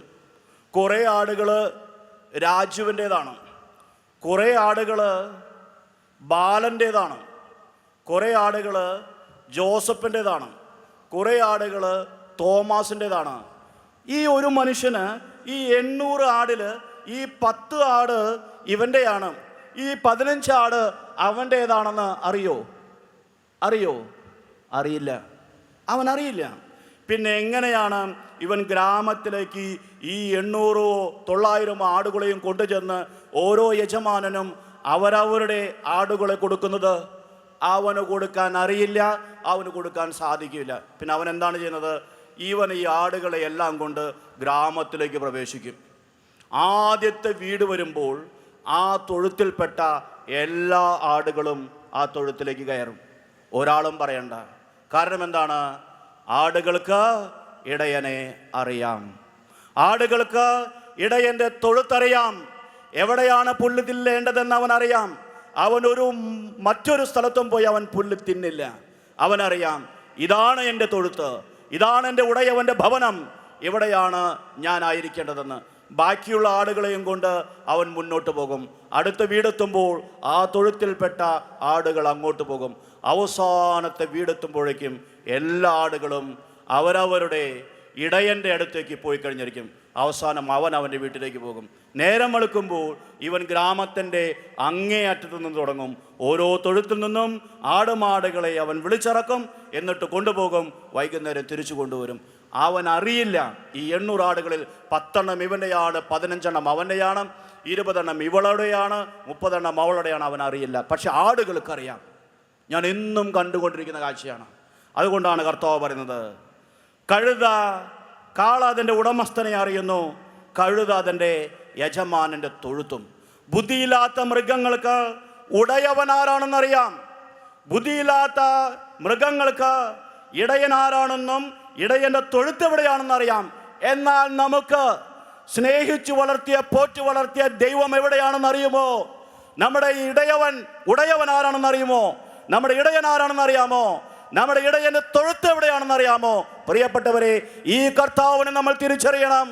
ഈ കർത്താവിനോട് ചേർന്ന് നമ്മൾ ജീവിക്കണം. അവൻ്റെ തൊഴുത്തിൽ നിന്ന് മാത്രമേ നമ്മൾ ഭക്ഷിക്കാവൂ. അവൻ്റെ തൊഴുത്തിലാണ് നമ്മൾ ആയിരിക്കേണ്ടത്. അവൻ്റെ മക്കളാണ് നമ്മൾ, അവൻ്റെ അജഗണമാണ് നമ്മൾ. അങ്ങനെയല്ലാതെ നമ്മൾ മാറി നടന്നാൽ അവൻ വേദനിക്കും. അവനതിൽ പരിതപമുണ്ട്, അവനതിൽ ദുഃഖമുണ്ട്. ഇതാണ് ഈ വചനഭാഗം നമുക്ക് പറഞ്ഞു തരുന്നത്. അപ്പോൾ നമ്മൾ മനസ്സിലാക്കേണ്ട സത്യം എന്താണ്? നമ്മൾ പാപം ചെയ്യുമ്പോൾ അത് നമ്മുടെ വേദന മാത്രമല്ല, അത് ദൈവത്തിൻ്റെ വേദനയും ആണ്. നമ്മൾ അകലുമ്പോൾ അത് നമ്മെ ബാധിക്കുന്ന കാര്യം മാത്രമല്ല, നമ്മെയും നമ്മേക്കാൾ കൂടുതലായി കർത്താവിനെയും ബാധിക്കുന്ന കാര്യമാണ്. അതുകൊണ്ട് ഇനി മുതൽ കുമ്പസാരിക്കാൻ ഒരുങ്ങുമ്പോൾ ഞാൻ എന്തു ചെയ്തു, ഞാൻ എന്ത് തെറ്റ് ചെയ്തു, അതുകൊണ്ട് എനിക്ക് എന്ത് നഷ്ടമുണ്ടായി എന്ന് ചിന്തിക്കാൻ തുടങ്ങുന്നതിന് മുമ്പ് ഞാൻ എവിടെയാണ്, ഞാൻ എങ്ങോട്ടാണ് പോയിക്കൊണ്ടിരിക്കുന്നത്, എൻ്റെ ഈ അവസ്ഥയെക്കുറിച്ച് എൻ്റെ ദൈവത്തിൻ്റെ പ്രതികരണം എന്താണ് എന്ന് ആദ്യം ചിന്തിക്കണം. എൻ്റെ പൊന്നു കർത്താവേ, നിനക്ക് എന്നോട് എന്തെങ്കിലും പരിഭവമുണ്ടോ? ഞാനായിരിക്കുന്ന അവസ്ഥയെക്കുറിച്ച് നീ എന്താണ് പറയുന്നത്? എൻ്റെ അകൽച്ചയിൽ നിനക്ക് പരിതാപമുണ്ടോ എന്നൊക്കെ നമ്മൾ തമ്പുരാനോട് ചോദിക്കണം. മറ്റൊരു വചനഭാഗം കൂടി നമുക്ക് നോക്കാം. ജെറമ്യായുടെ പുസ്തകം 2-ാം അധ്യായം 13-ാമത്തെ വചനം. ജെറമ്യായുടെ പുസ്തകം 2-ാം അധ്യായം 13-ാമത്തെ വചനം നമുക്ക് ഒരുമിച്ച് വായിക്കാം. എല്ലാവരും ജെറമ്യായുടെ പുസ്തകം 2-ാം അധ്യായം 13-ാമത്തെ വചനം എടുക്കണം. ബൈബിളുള്ളവരും ഫോണുള്ളവരും ഏതെങ്കിലും രീതിയിൽ ദൈവവചനം ഉള്ളവർ ഈ ഭാഗം എടുക്കണം. ജെറമ്യായുടെ പുസ്തകം 2-ാം അധ്യായം 13-ാമത്തെ വചനം നമുക്ക് വായിക്കാം. എന്തെന്നാൽ എൻ്റെ ജനം 2 തിന്മകൾ പ്രവർത്തിച്ചു. ജീവജലത്തിൻ്റെ ഉറവയായി എന്നെ അവർ ഉപേക്ഷിച്ചു. ജലം സൂക്ഷിക്കാൻ കഴിവില്ലാത്ത പൊട്ടക്കിണറുകൾ കുഴിക്കുകയും ചെയ്തു. ഈ വചനത്തിൽ കർത്താവ് സന്തോഷവാനാണോ? കർത്താവ് സന്തോഷവാനാണോ? ഒരിക്കലുമല്ല. കർത്താവിന് പരാതിയുണ്ട്, കർത്താവിന് വേദനയുണ്ട്. എന്താണ് കർത്താവിൻ്റെ വേദന? ജീവജലത്തിൻ്റെ ഉറവയായ എന്നെ അവർ ഉപേക്ഷിച്ചു. ആരാണ് സംസാരിക്കുന്നത്? ദൈവം. ഭൂമിയെയും ആകാശത്തെയും സൃഷ്ടിച്ച സർവശക്തനായ ദൈവം പറയുകയാണ്, ജനം എന്നെ ഉപേക്ഷിച്ചു. എത്ര പ്രാവശ്യം തമ്പുരാനോട് പറഞ്ഞിട്ടുണ്ട്, എന്തുകൊണ്ടാണ് നീ എന്നെ ഉപേക്ഷിച്ചതെന്ന്? ഒരിക്കലെങ്കിലും ദൈവത്തോട് നീ എന്തുകൊണ്ട് എന്നെ ഉപേക്ഷിച്ചു, നീ എന്നെ ഉപേക്ഷിച്ചു എന്ന് ചോദിക്കാത്തവർ നമ്മിൽ വളരെ ചുരുക്കമായിരിക്കും. നമ്മളെല്ലാവരും ചോദിച്ചിട്ടുണ്ട്, എന്തുകൊണ്ടാണ് എന്നെ ഉപേക്ഷിച്ചത്? നീ എന്നെ ഉപേക്ഷിച്ചോ? എന്തുകൊണ്ടാണ് എനിക്ക് ഈ വേദന? എന്തുകൊണ്ടാണ് എനിക്ക് ഈ തകർച്ച? നീ എന്തുകൊണ്ട് എന്നെ കൈവിട്ടു കർത്താവേ എന്ന് എത്ര പ്രാവശ്യം കർത്താവിനോട് നമ്മൾ ചോദിച്ചിട്ടുണ്ട്. ആ കർത്താവ് ഇന്ന് നമ്മെ നോക്കി പറയുകയാണ്, നീ എന്നെ ഉപേക്ഷിച്ചു, നീ എന്നെ മറന്നു കളഞ്ഞു. കർത്താവിനെ ഉപേക്ഷിച്ച് ദൈവജനത്തെ പ്രതി വേദനിക്കുന്ന കർത്താവിൻ്റെ വേദനയെക്കുറിച്ച് നമ്മൾ മനസ്സിലാക്കിയിട്ടുണ്ടോ? നമ്മെ ഉപേക്ഷിച്ച കർത്താവിനെ കുറിച്ച് നമ്മൾ പരാതി പറഞ്ഞിട്ടുണ്ട്, വേവലാതി പറഞ്ഞിട്ടുണ്ട്. കർത്താവ് നമ്മെ ഉപേക്ഷിച്ചിട്ടില്ല, ഒരിക്കലും ഉപേക്ഷിക്കുമില്ല. ഉപേക്ഷിച്ചത് നമ്മളാണ്, വഴിമാറിപ്പോയത് നമ്മളാണ്, മറന്നുപോയത് നമ്മളാണ്, ഒളിച്ചിരുന്നത് നമ്മളാണ്. അങ്ങനെ നമ്മൾ മറഞ്ഞിരിക്കുമ്പോൾ അകന്നിരിക്കുമ്പോൾ കർത്താവ് വേദന. കർത്താവ് പറയുകയാണ്, എൻ്റെ ജനം എന്നെ ഉപേക്ഷിച്ചു. അതുമാത്രമല്ല, എന്നിട്ട് അവർ പോയി പൊട്ടക്കിണറുകൾ കുഴിച്ചു. യഥാർത്ഥ ജലം എൻ്റെ പക്കലുണ്ട്, അവരുടെ ദാഹം ശമിപ്പിക്കാനുള്ള ജലം എൻ്റെ പക്കലുണ്ട്. ഇത് തിരിച്ചറിയാതെ എന്നെ മറന്ന് എന്നെ ഉപേക്ഷിച്ച് പൊട്ടക്കിണറുകൾ അവർ കുഴിച്ചുകൊണ്ടിരിക്കുകയാണ്. പ്രിയപ്പെട്ടവരെ, കർത്താവാണ് നമ്മുടെ ഇടയൻ. അവനാണ് നമ്മുടെ സന്തോഷത്തിൻ്റെ ഉറവിടം. അവനാണ് നമ്മുടെ ജീവിതത്തിൻ്റെ കേന്ദ്രം. അവനിൽ നിന്നാണ് നമ്മൾ ശക്തി സംഭരിക്കേണ്ടത്. അവനിലാണ് നമ്മൾ സന്തോഷം തേടേണ്ടത്. അവനാണ് നമ്മുടെ ദാഹത്തെ ശമിപ്പിക്കുന്നത്. അവനാണ് നമ്മെ വഴി നടത്തുന്നത്. അവനിൽ നിന്ന് വഴിമാറി സന്തോഷത്തിന് വേണ്ടിയും സുഖത്തിന് വേണ്ടിയും സമ്പത്തിന് വേണ്ടിയും നമ്മൾ മറ്റേതെങ്കിലും മാർഗങ്ങൾ അവലംബിച്ചാൽ നമ്മൾ ചെയ്യുന്നതും പൊട്ടക്കിണറുകൾ കുഴിക്കുകയാണ്. കഴിഞ്ഞ കാല ജീവിതത്തിൽ എത്ര പൊട്ടക്കിണറുകളാണ് നമ്മൾ കുഴിച്ചിരിക്കുന്നത്. നല്ല ജലം കിട്ടുമെന്ന് കരുതി, സന്തോഷം കിട്ടുമെന്ന് കരുതി, ആനന്ദം കിട്ടുമെന്ന് കരുതി പൊട്ടക്കിണറുകൾ കുഴിച്ചു. പക്ഷെ നമുക്ക് സന്തോഷം കിട്ടിയില്ല. നമ്മൾ അന്വേഷിച്ചത് നമ്മൾ കണ്ടെത്തിയില്ല. നമ്മൾ ദാഹിച്ചത് നമുക്ക് ലഭിച്ചില്ല. നമ്മൾ ആഗ്രഹിച്ചത് നമുക്ക് ഒന്നും കിട്ടിയുമില്ല. കർത്താവാണെങ്കിലോ എല്ലാം തരാൻ കഴിവുള്ളവൻ, എല്ലാ ദാഹവും ശമിപ്പിക്കാൻ കഴിവുള്ളവൻ, എല്ലാ ആഗ്രഹങ്ങളും നിറവേറ്റാൻ കഴിവുള്ളവൻ കാത്തിരിക്കുകയാണ്. അവനെ മറന്നതിൽ വേദനയോടെ. അപ്പോൾ കർത്താവിൽ നിന്ന് നമ്മൾ അകലുമ്പോൾ കർത്താവിന് വേദനയുണ്ട്. നമുക്ക് എഴുന്നേറ്റ് നിൽക്കാം. ഇതുവരെ നാം കേട്ട വചനങ്ങളെല്ലാം നമ്മുടെ ഉള്ളിൽ കാത്തു സൂക്ഷിച്ച് നമ്മളിപ്പോൾ എവിടെയാണ് എന്നും എങ്ങോട്ടാണ് പോയിക്കൊണ്ടിരിക്കുന്നതെന്നും ആത്മാർത്ഥമായി ചിന്തിക്കാൻ നമുക്ക് പരിശ്രമിക്കാം. ഉൽപ്പത്തിയുടെ പുസ്തകം 3-ാം അധ്യായം 8 മുതൽ 10 വരെയുള്ള വചനങ്ങളിൽ കർത്താവ് ആദാമിനോട് ചോദിച്ചു, നീ എവിടെയാണ്? ഉൽപ്പത്തിയുടെ പുസ്തകം 16-ാം അധ്യായം 7 മുതൽ 9 വരെയുള്ള വചനങ്ങളിൽ കർത്താവിന് തന്നെ ഹാഗാറിനോട് ചോദിച്ചു, നീ എവിടെ നിന്ന് വരുന്നു, നീ എങ്ങോട്ട് പോകുന്നു? യോനായുടെ പുസ്തകം 1-ാം അധ്യായം 8 മുതൽ 10 വരെയുള്ള വചനങ്ങളിൽ കപ്പലിലെ മനുഷ്യരെ യോനായോട് ചോദിച്ചു, നീ എവിടെ നിന്നാണ് വരുന്നത്, നീ ഏത് ജനതയിൽപ്പെടുന്നു, നീ എന്താണ് ഈ ചെയ്തത്? കർത്താവ് ഇന്ന് നമ്മോട് ചോദിക്കുകയാണ്, നീ എവിടെയാണ്, നീ എങ്ങോട്ടാണ് പോകുന്നത്? കർത്താവിൻ്റെ മുമ്പിൽ പ്രിയപ്പെട്ടവരെ നമുക്കാർക്കും ഒഴിവുകഴിവുകൾ പറയാൻ സാധിക്കില്ല. അവൻ അറിയാം നമ്മൾ എവിടെയാണെന്ന്. നമ്മളുടെ മുഖം എങ്ങോട്ടാണ് തിരിഞ്ഞിരിക്കുന്നതെന്ന് അവൻ അറിയാം. നമ്മുടെ കാലുകൾ എങ്ങോട്ടാണ് ചലിച്ചു കൊണ്ടിരിക്കുന്നത് അവൻ അറിയാം. എബ്രായർക്കുള്ള ലേഖനം 4-ാം അധ്യായം 13-ാമത്തെ വചനവും ജ്ഞാനത്തിൻ്റെ പുസ്തകം 1-ാം അധ്യായം 6-ാമത്തെ വചനവും പ്രഭാഷകന്റെ പുസ്തകം 23-ാം അധ്യായം 19-ാമത്തെ വചനവും നമ്മെ വ്യക്തമായി പഠിപ്പിക്കുന്നു. കർത്താവിന്റെ കൺമുമ്പിൽ ആർക്കും മറഞ്ഞിരിക്കാൻ സാധിക്കില്ല. അവിടുത്തെ മുമ്പിലെല്ലാം അനാവൃതമാണ്. അവിടുന്ന് എല്ലാം കാണുന്നു. മനുഷ്യന്റെ സൂക്ഷ്മ വിചാരങ്ങൾ പോലും അവൻ മനസ്സിലാക്കുന്നു. മനുഷ്യന്റെ നിഗൂഢ സ്ഥലങ്ങൾ അവൻ തിരിച്ചറിയുന്നു. ഈ കർത്താവ് ഇന്ന് നമ്മോട് ചോദിക്കുന്നു, നീ എവിടെയാണ്? നീ എങ്ങോട്ടാണ് പോകുന്നത്? നീ എന്താണ് ചെയ്തുകൊണ്ടിരിക്കുന്നത്? കർത്താവുമായുള്ള നമ്മുടെ ബന്ധത്തെ നമുക്ക് പരിശോധിക്കാം. ഒരു പക്ഷേ നമ്മൾ കർത്താവിൽ നിന്ന് അകലെയാണെങ്കിൽ കർത്താവിന് വേദനയുണ്ട്. ഞാൻ എൻ്റെ മക്കളെ പോറ്റി വളർത്തി, അവരെന്നോട് മത്സരിക്കുന്നു. ജീവജലത്തിന്റെ ഉറവയായ എന്നെ അവർ ഉപേക്ഷിച്ചു. നമ്മൾ തമ്പുരാനോട് എത്രയോ പ്രാവശ്യം നീ എന്തുകൊണ്ട് ഉപേക്ഷിച്ചു, നീ എന്നെ ഉപേക്ഷിച്ചു എന്ന് പരാതി പറഞ്ഞിട്ടുണ്ട്. കർത്താവ് തിരിച്ചു ചോദിക്കുകയാണ്, നീ എന്തുകൊണ്ട് എന്നെ ഉപേക്ഷിച്ചു? നീ എന്തുകൊണ്ട് ഒളിച്ചിരിക്കുന്നു? നീ എന്തുകൊണ്ട് വഴിമാറി നടക്കുന്നു? നമ്മുടെ പാപങ്ങളോട്, നമ്മുടെ അകൽച്ചയോട് ദൈവം എങ്ങനെയാണ് പ്രതികരിക്കുന്നത് എന്നാണ് നമ്മളിപ്പോൾ പരിശോധിച്ചു കൊണ്ടിരിക്കുന്നത്. 2 വചനഭാഗങ്ങൾ നമ്മൾ ഇതിനകം കണ്ടു കഴിഞ്ഞു. യെശയ്യായുടെ പുസ്തകം 1-ാം അധ്യായം 2-3 വചനങ്ങളും ജെറമ്യായുടെ പുസ്തകം 2-ാം അധ്യായം 13-ാമത്തെ വചനവും. മൂന്നാമതായിട്ട് ഒരു വചനഭാഗം നമുക്ക് ധ്യാനിക്കാം. ഹോസിയയുടെ പുസ്തകം 11-ാം അധ്യായം 1 മുതൽ 4 വരെയുള്ള വചനങ്ങൾ. എല്ലാവരും ബൈബിൾ എടുക്കണം, വചനമെടുക്കണം, കൂടെ വായിക്കണം. ഇനി ആരെങ്കിലും വചനം കൊണ്ടുവന്നിട്ടില്ല എങ്കിൽ ഈ വചനഭാഗം ഓർത്തിരിക്കുകയും വീട്ടിൽ ചെന്നതിന് ശേഷം ഒരു പ്രാവശ്യമെങ്കിലും വായിച്ചു നോക്കുകയും ചെയ്യുന്നത് നല്ലതായിരിക്കും. ഹോസിയയുടെ പുസ്തകം 11-ാം അധ്യായം 1 മുതൽ 4 വരെയുള്ള വചനങ്ങൾ മനസ്സിരുത്തി ശ്രദ്ധയോടെ നമുക്ക് വായിക്കാം. ഇസ്രായേൽ ശിശുവായിരുന്നപ്പോൾ ഞാൻ അവനെ സ്നേഹിച്ചു. ഈജിപ്തിൽ നിന്ന് ഞാൻ എൻ്റെ മകനെ വിളിച്ചു. ഞാൻ അവരെ അടുക്കിലേക്ക് വിളിക്കും തോറും അവർ എന്നിൽ നിന്ന് അകന്നു പോവുകയാണ് ചെയ്തത്. ബാൽദേവന്മാർക്ക് ബലിയും വിഗ്രഹങ്ങൾക്ക് ധൂപവും അർപ്പിച്ചു പോന്നു. എഫ്രായിമിനെ നടക്കാൻ പഠിപ്പിച്ചത് ഞാനാണ്. ഞാൻ അവരെ എൻ്റെ കരങ്ങളിലെടുത്തു. എന്നാൽ തങ്ങളെ സുഖപ്പെടുത്തിയത് ഞാനാണെന്ന് അവർ അറിഞ്ഞില്ല. കരുണയുടെ കയർ പിടിച്ച് ഞാൻ അവരെ നയിച്ചു, സ്നേഹത്തിൻ്റെ കയർ തന്നെ. ഞാൻ അവർക്ക് താടിയല്ലിൽ നിന്ന് നുകം അയച്ചു കൊടുക്കുന്നവനായി ഞാൻ കുനിഞ്ഞ് അവർക്ക് ഭക്ഷണം നൽകി. ശ്രദ്ധയോടെയാണോ ഇത് വായിച്ചത്? വചനങ്ങൾ മനസ്സിരുത്തി വായിച്ചോ? ഈ വചനങ്ങളിലെ ഭാഷ നമ്മൾ മനസ്സിലാക്കുന്ന ദൈവത്തിൻ്റെ ഭാഷയാണോ?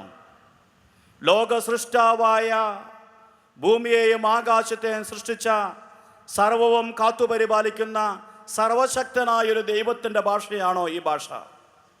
ഒരു പക്ഷേ ഹോസിയയുടെ പുസ്തകത്തിൽ നിന്ന് ഈ 4 വാക്യങ്ങൾ അടർത്തിയെടുത്ത് മറ്റേതെങ്കിലും പുസ്തകത്തിൽ വെച്ച് വായിച്ചാൽ നമ്മളത് ആ പുസ്തകത്തിലെ ഭാഗമാണെന്നേ കരുതുള്ളൂ. ഏതെങ്കിലും ഒരു നോവലിൽ ചേർത്ത് വെച്ച് വായിച്ചാലും ഒരു മനുഷ്യൻ്റെ ഭാഷയാണ് നമുക്ക് അവിടെ കാണാൻ സാധിക്കുക. പച്ചയായ മനുഷ്യൻ്റെ ഭാഷ, സ്നേഹത്തിന് കണക്ക് പറയുന്ന ഒരുവൻ്റെ ഭാഷ. ഞാൻ നിന്നെ സ്നേഹിച്ചു, ഞാൻ നിന്നെ വളർത്തി, ഞാൻ നിന്നെ കൈകളിലെടുത്തു, ഞാൻ നിനക്ക് ഭക്ഷണം നൽകി, ഞാൻ നിന്നെ സ്നേഹിച്ചു, എന്നിട്ടും നീ എന്നോട് സ്നേഹം കാണിച്ചില്ല എന്ന് പരാതി പറയുന്ന പച്ചയായ മനുഷ്യൻ്റെ ഒരു ഭാഷയാണ് നമുക്കിവിടെ കാണാൻ സാധിക്കുന്നത്. ഇത് ദൈവത്തിൻ്റെ ഭാഷയാണ്. ദൈവത്തിന് പരാതിയുണ്ട്, ദൈവത്തിന് ദുഃഖമുണ്ട്, ദൈവത്തിന് നമ്മുടെ അകൽച്ചയിൽ വലിയ വേദനയുണ്ട്. ഒരിക്കൽ കൂടി നമുക്ക് വായിക്കാം. ഇസ്രായേൽ ശിശുവായിരുന്നപ്പോൾ ഞാൻ അവനെ സ്നേഹിച്ചു. സ്നേഹത്തിൻ്റെ കണക്ക് പറയുന്ന ദൈവം. ദൈവം നമ്മെ സ്നേഹിച്ചതിൻ്റെ കാര്യങ്ങൾ നമ്മൾ മറന്നുപോയിട്ടുണ്ടെങ്കിലും, ദൈവം നമ്മെ വഴി നടത്തിയ നാളുകളെക്കുറിച്ച് നമ്മൾ മറന്നുപോയിട്ടുണ്ടെങ്കിലും കർത്താവ് മറന്നിട്ടില്ല. ദൈവം നമ്മുടെ മേൽ ചൊരിഞ്ഞ സ്നേഹത്തിൻ്റെ കണക്ക് അവൻ്റെ കയ്യിലുണ്ട്. ദൈവം നമ്മുടെ ജീവിതത്തിൽ ചെയ്ത അത്ഭുതങ്ങളുടെയും അടയാളങ്ങളുടെയും കണക്ക് അവൻ്റെ കയ്യിലുണ്ട്. ഇസ്രായേൽ മറന്നു, ഇസ്രായേൽ ദൈവത്തിൽ നിന്ന് അകന്നു, പക്ഷെ കർത്താവ് മറന്നിട്ടില്ല. കർത്താവ് എണ്ണി എണ്ണി പറയുകയാണ്, ഈജിപ്തിലായിരുന്നപ്പോൾ ഞാൻ അവനെ സ്നേഹിച്ചു. ഈജിപ്തിൽ നിന്ന് ഞാൻ എൻ്റെ മകനെ വിളിച്ചു. ഞാൻ അവനെ അടുക്കലേക്ക് വിളിക്കും തോറും അവർ എന്നിൽ നിന്ന് അകന്നു പോവുകയാണ് ചെയ്തത്. അവർ ബാൽദേവന്മാർക്ക് ബലിയും വിഗ്രഹങ്ങൾക്ക് ധൂപവും അർപ്പിച്ചു പോന്നു. എഫ്രായിമിനെ നടക്കാൻ പഠിപ്പിച്ചത് ഞാനാണ്. എഫ്രായിം മറന്നു, പക്ഷെ കർത്താവ് മറന്നിട്ടില്ല. ഞാൻ അവരെ എൻ്റെ കരങ്ങളിലെടുത്തു, അവർ മറന്നു, കർത്താവ് മറന്നിട്ടില്ല. എന്നാൽ തങ്ങളെ സുഖപ്പെടുത്തിയത് ഞാനാണെന്ന് അവർ അറിഞ്ഞില്ല, പക്ഷെ കർത്താവ് ഇനിയും മറന്നിട്ടില്ല. കരുണയുടെ കയർ പിടിച്ച് ഞാൻ അവരെ നയിച്ചു, സ്നേഹത്തിൻ്റെ കയർ തന്നെ. ഞാൻ അവർക്ക് താടിയലിൽ നിന്ന് നുകം അയച്ചു കൊടുക്കുന്നവനായി ഞാൻ കുനിഞ്ഞ് അവർക്ക് ഭക്ഷണം നൽകി. നമ്മുടെ ഭാഷയിൽ പറഞ്ഞാൽ എണ്ണി എണ്ണി പറഞ്ഞ് കരയുക, എണ്ണിപ്പാടി കരയുക. ആരാണ് കരയുന്നത്? കർത്താവ്.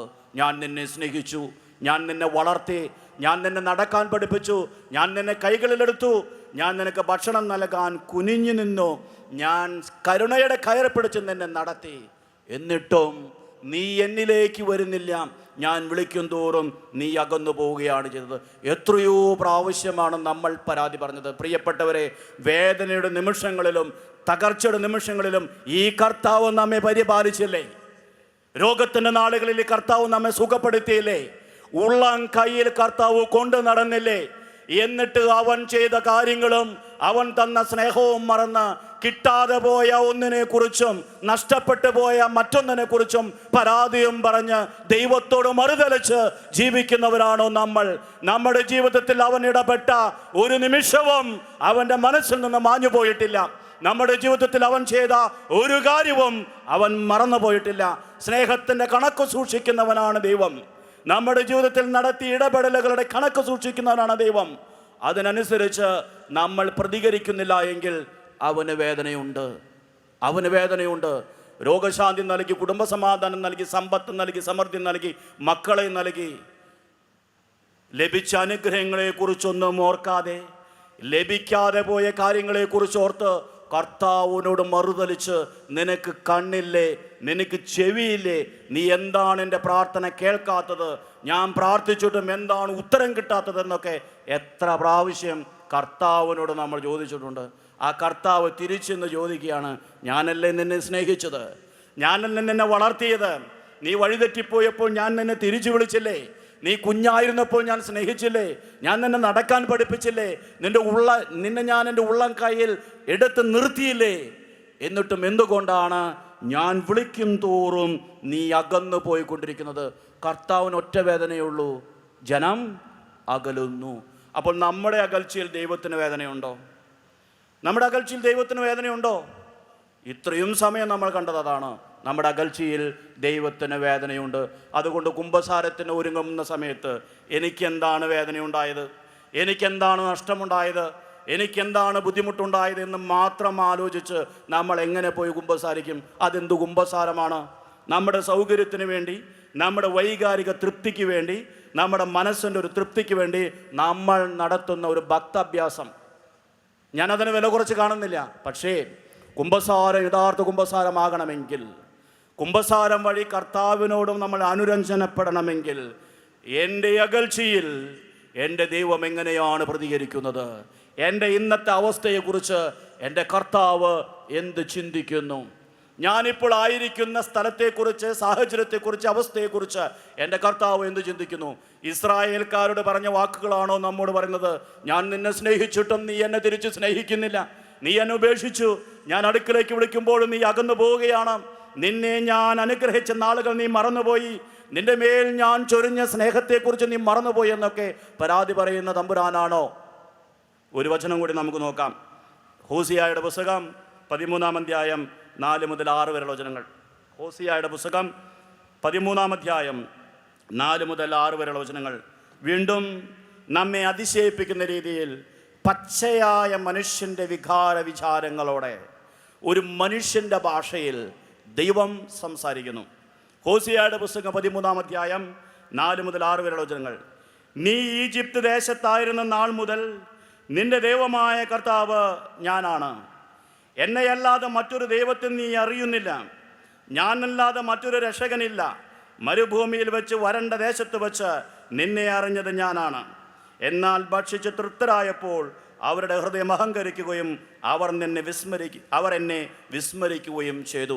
വീണ്ടും ദൈവത്തെ മറന്ന ദൈവജനത്തെക്കുറിച്ച് പരാതി പറയുന്ന ദൈവത്തെ നാം കാണുന്നു.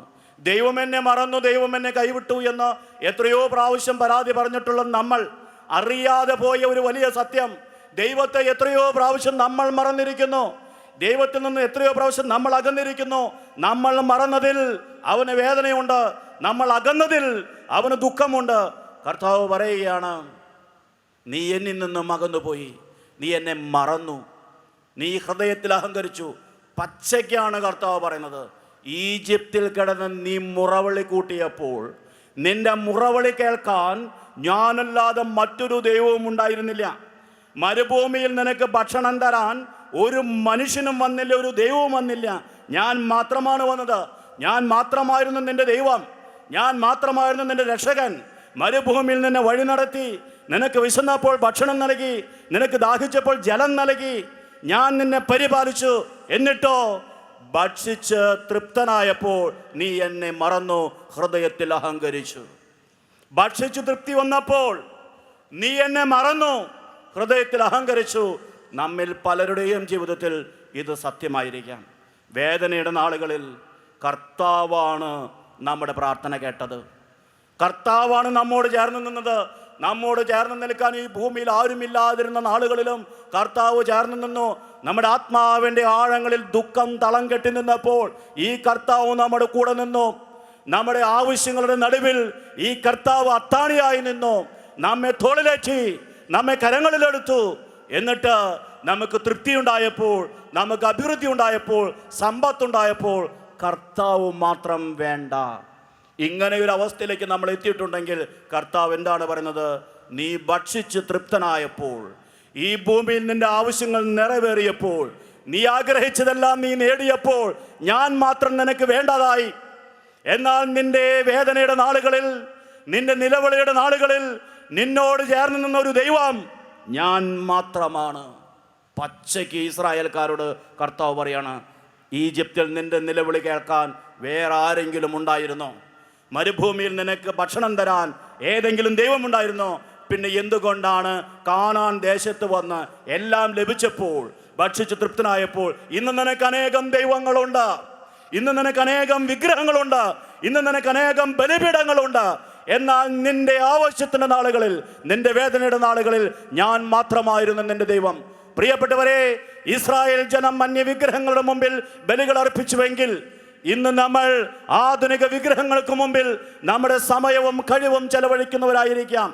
ഈ ലോകത്തിൻ്റെ സന്തോഷത്തിന് വേണ്ടി, ഈ ലോകത്തിൻ്റെ സുഖത്തിന് വേണ്ടി ഇലക്ട്രോണിക് ഉപകരണങ്ങളുടെ മുമ്പിൽ, സോഷ്യൽ മീഡിയയിൽ, ടി വിയുടെ മുമ്പിൽ, കമ്പ്യൂട്ടറിന് മുമ്പിൽ, മൊബൈൽ ഫോണിൻ്റെ മുമ്പിൽ നമ്മൾ സമയം ചെലവഴിക്കുമ്പോൾ, വഴിമാറി ജീവിക്കുമ്പോൾ നമ്മളും അന്യവിഗ്രഹങ്ങൾക്ക് ബലിയർപ്പിച്ച ആ ഇസ്രായേൽക്കാർക്ക് തുല്യരായി മാറുകയാണ്.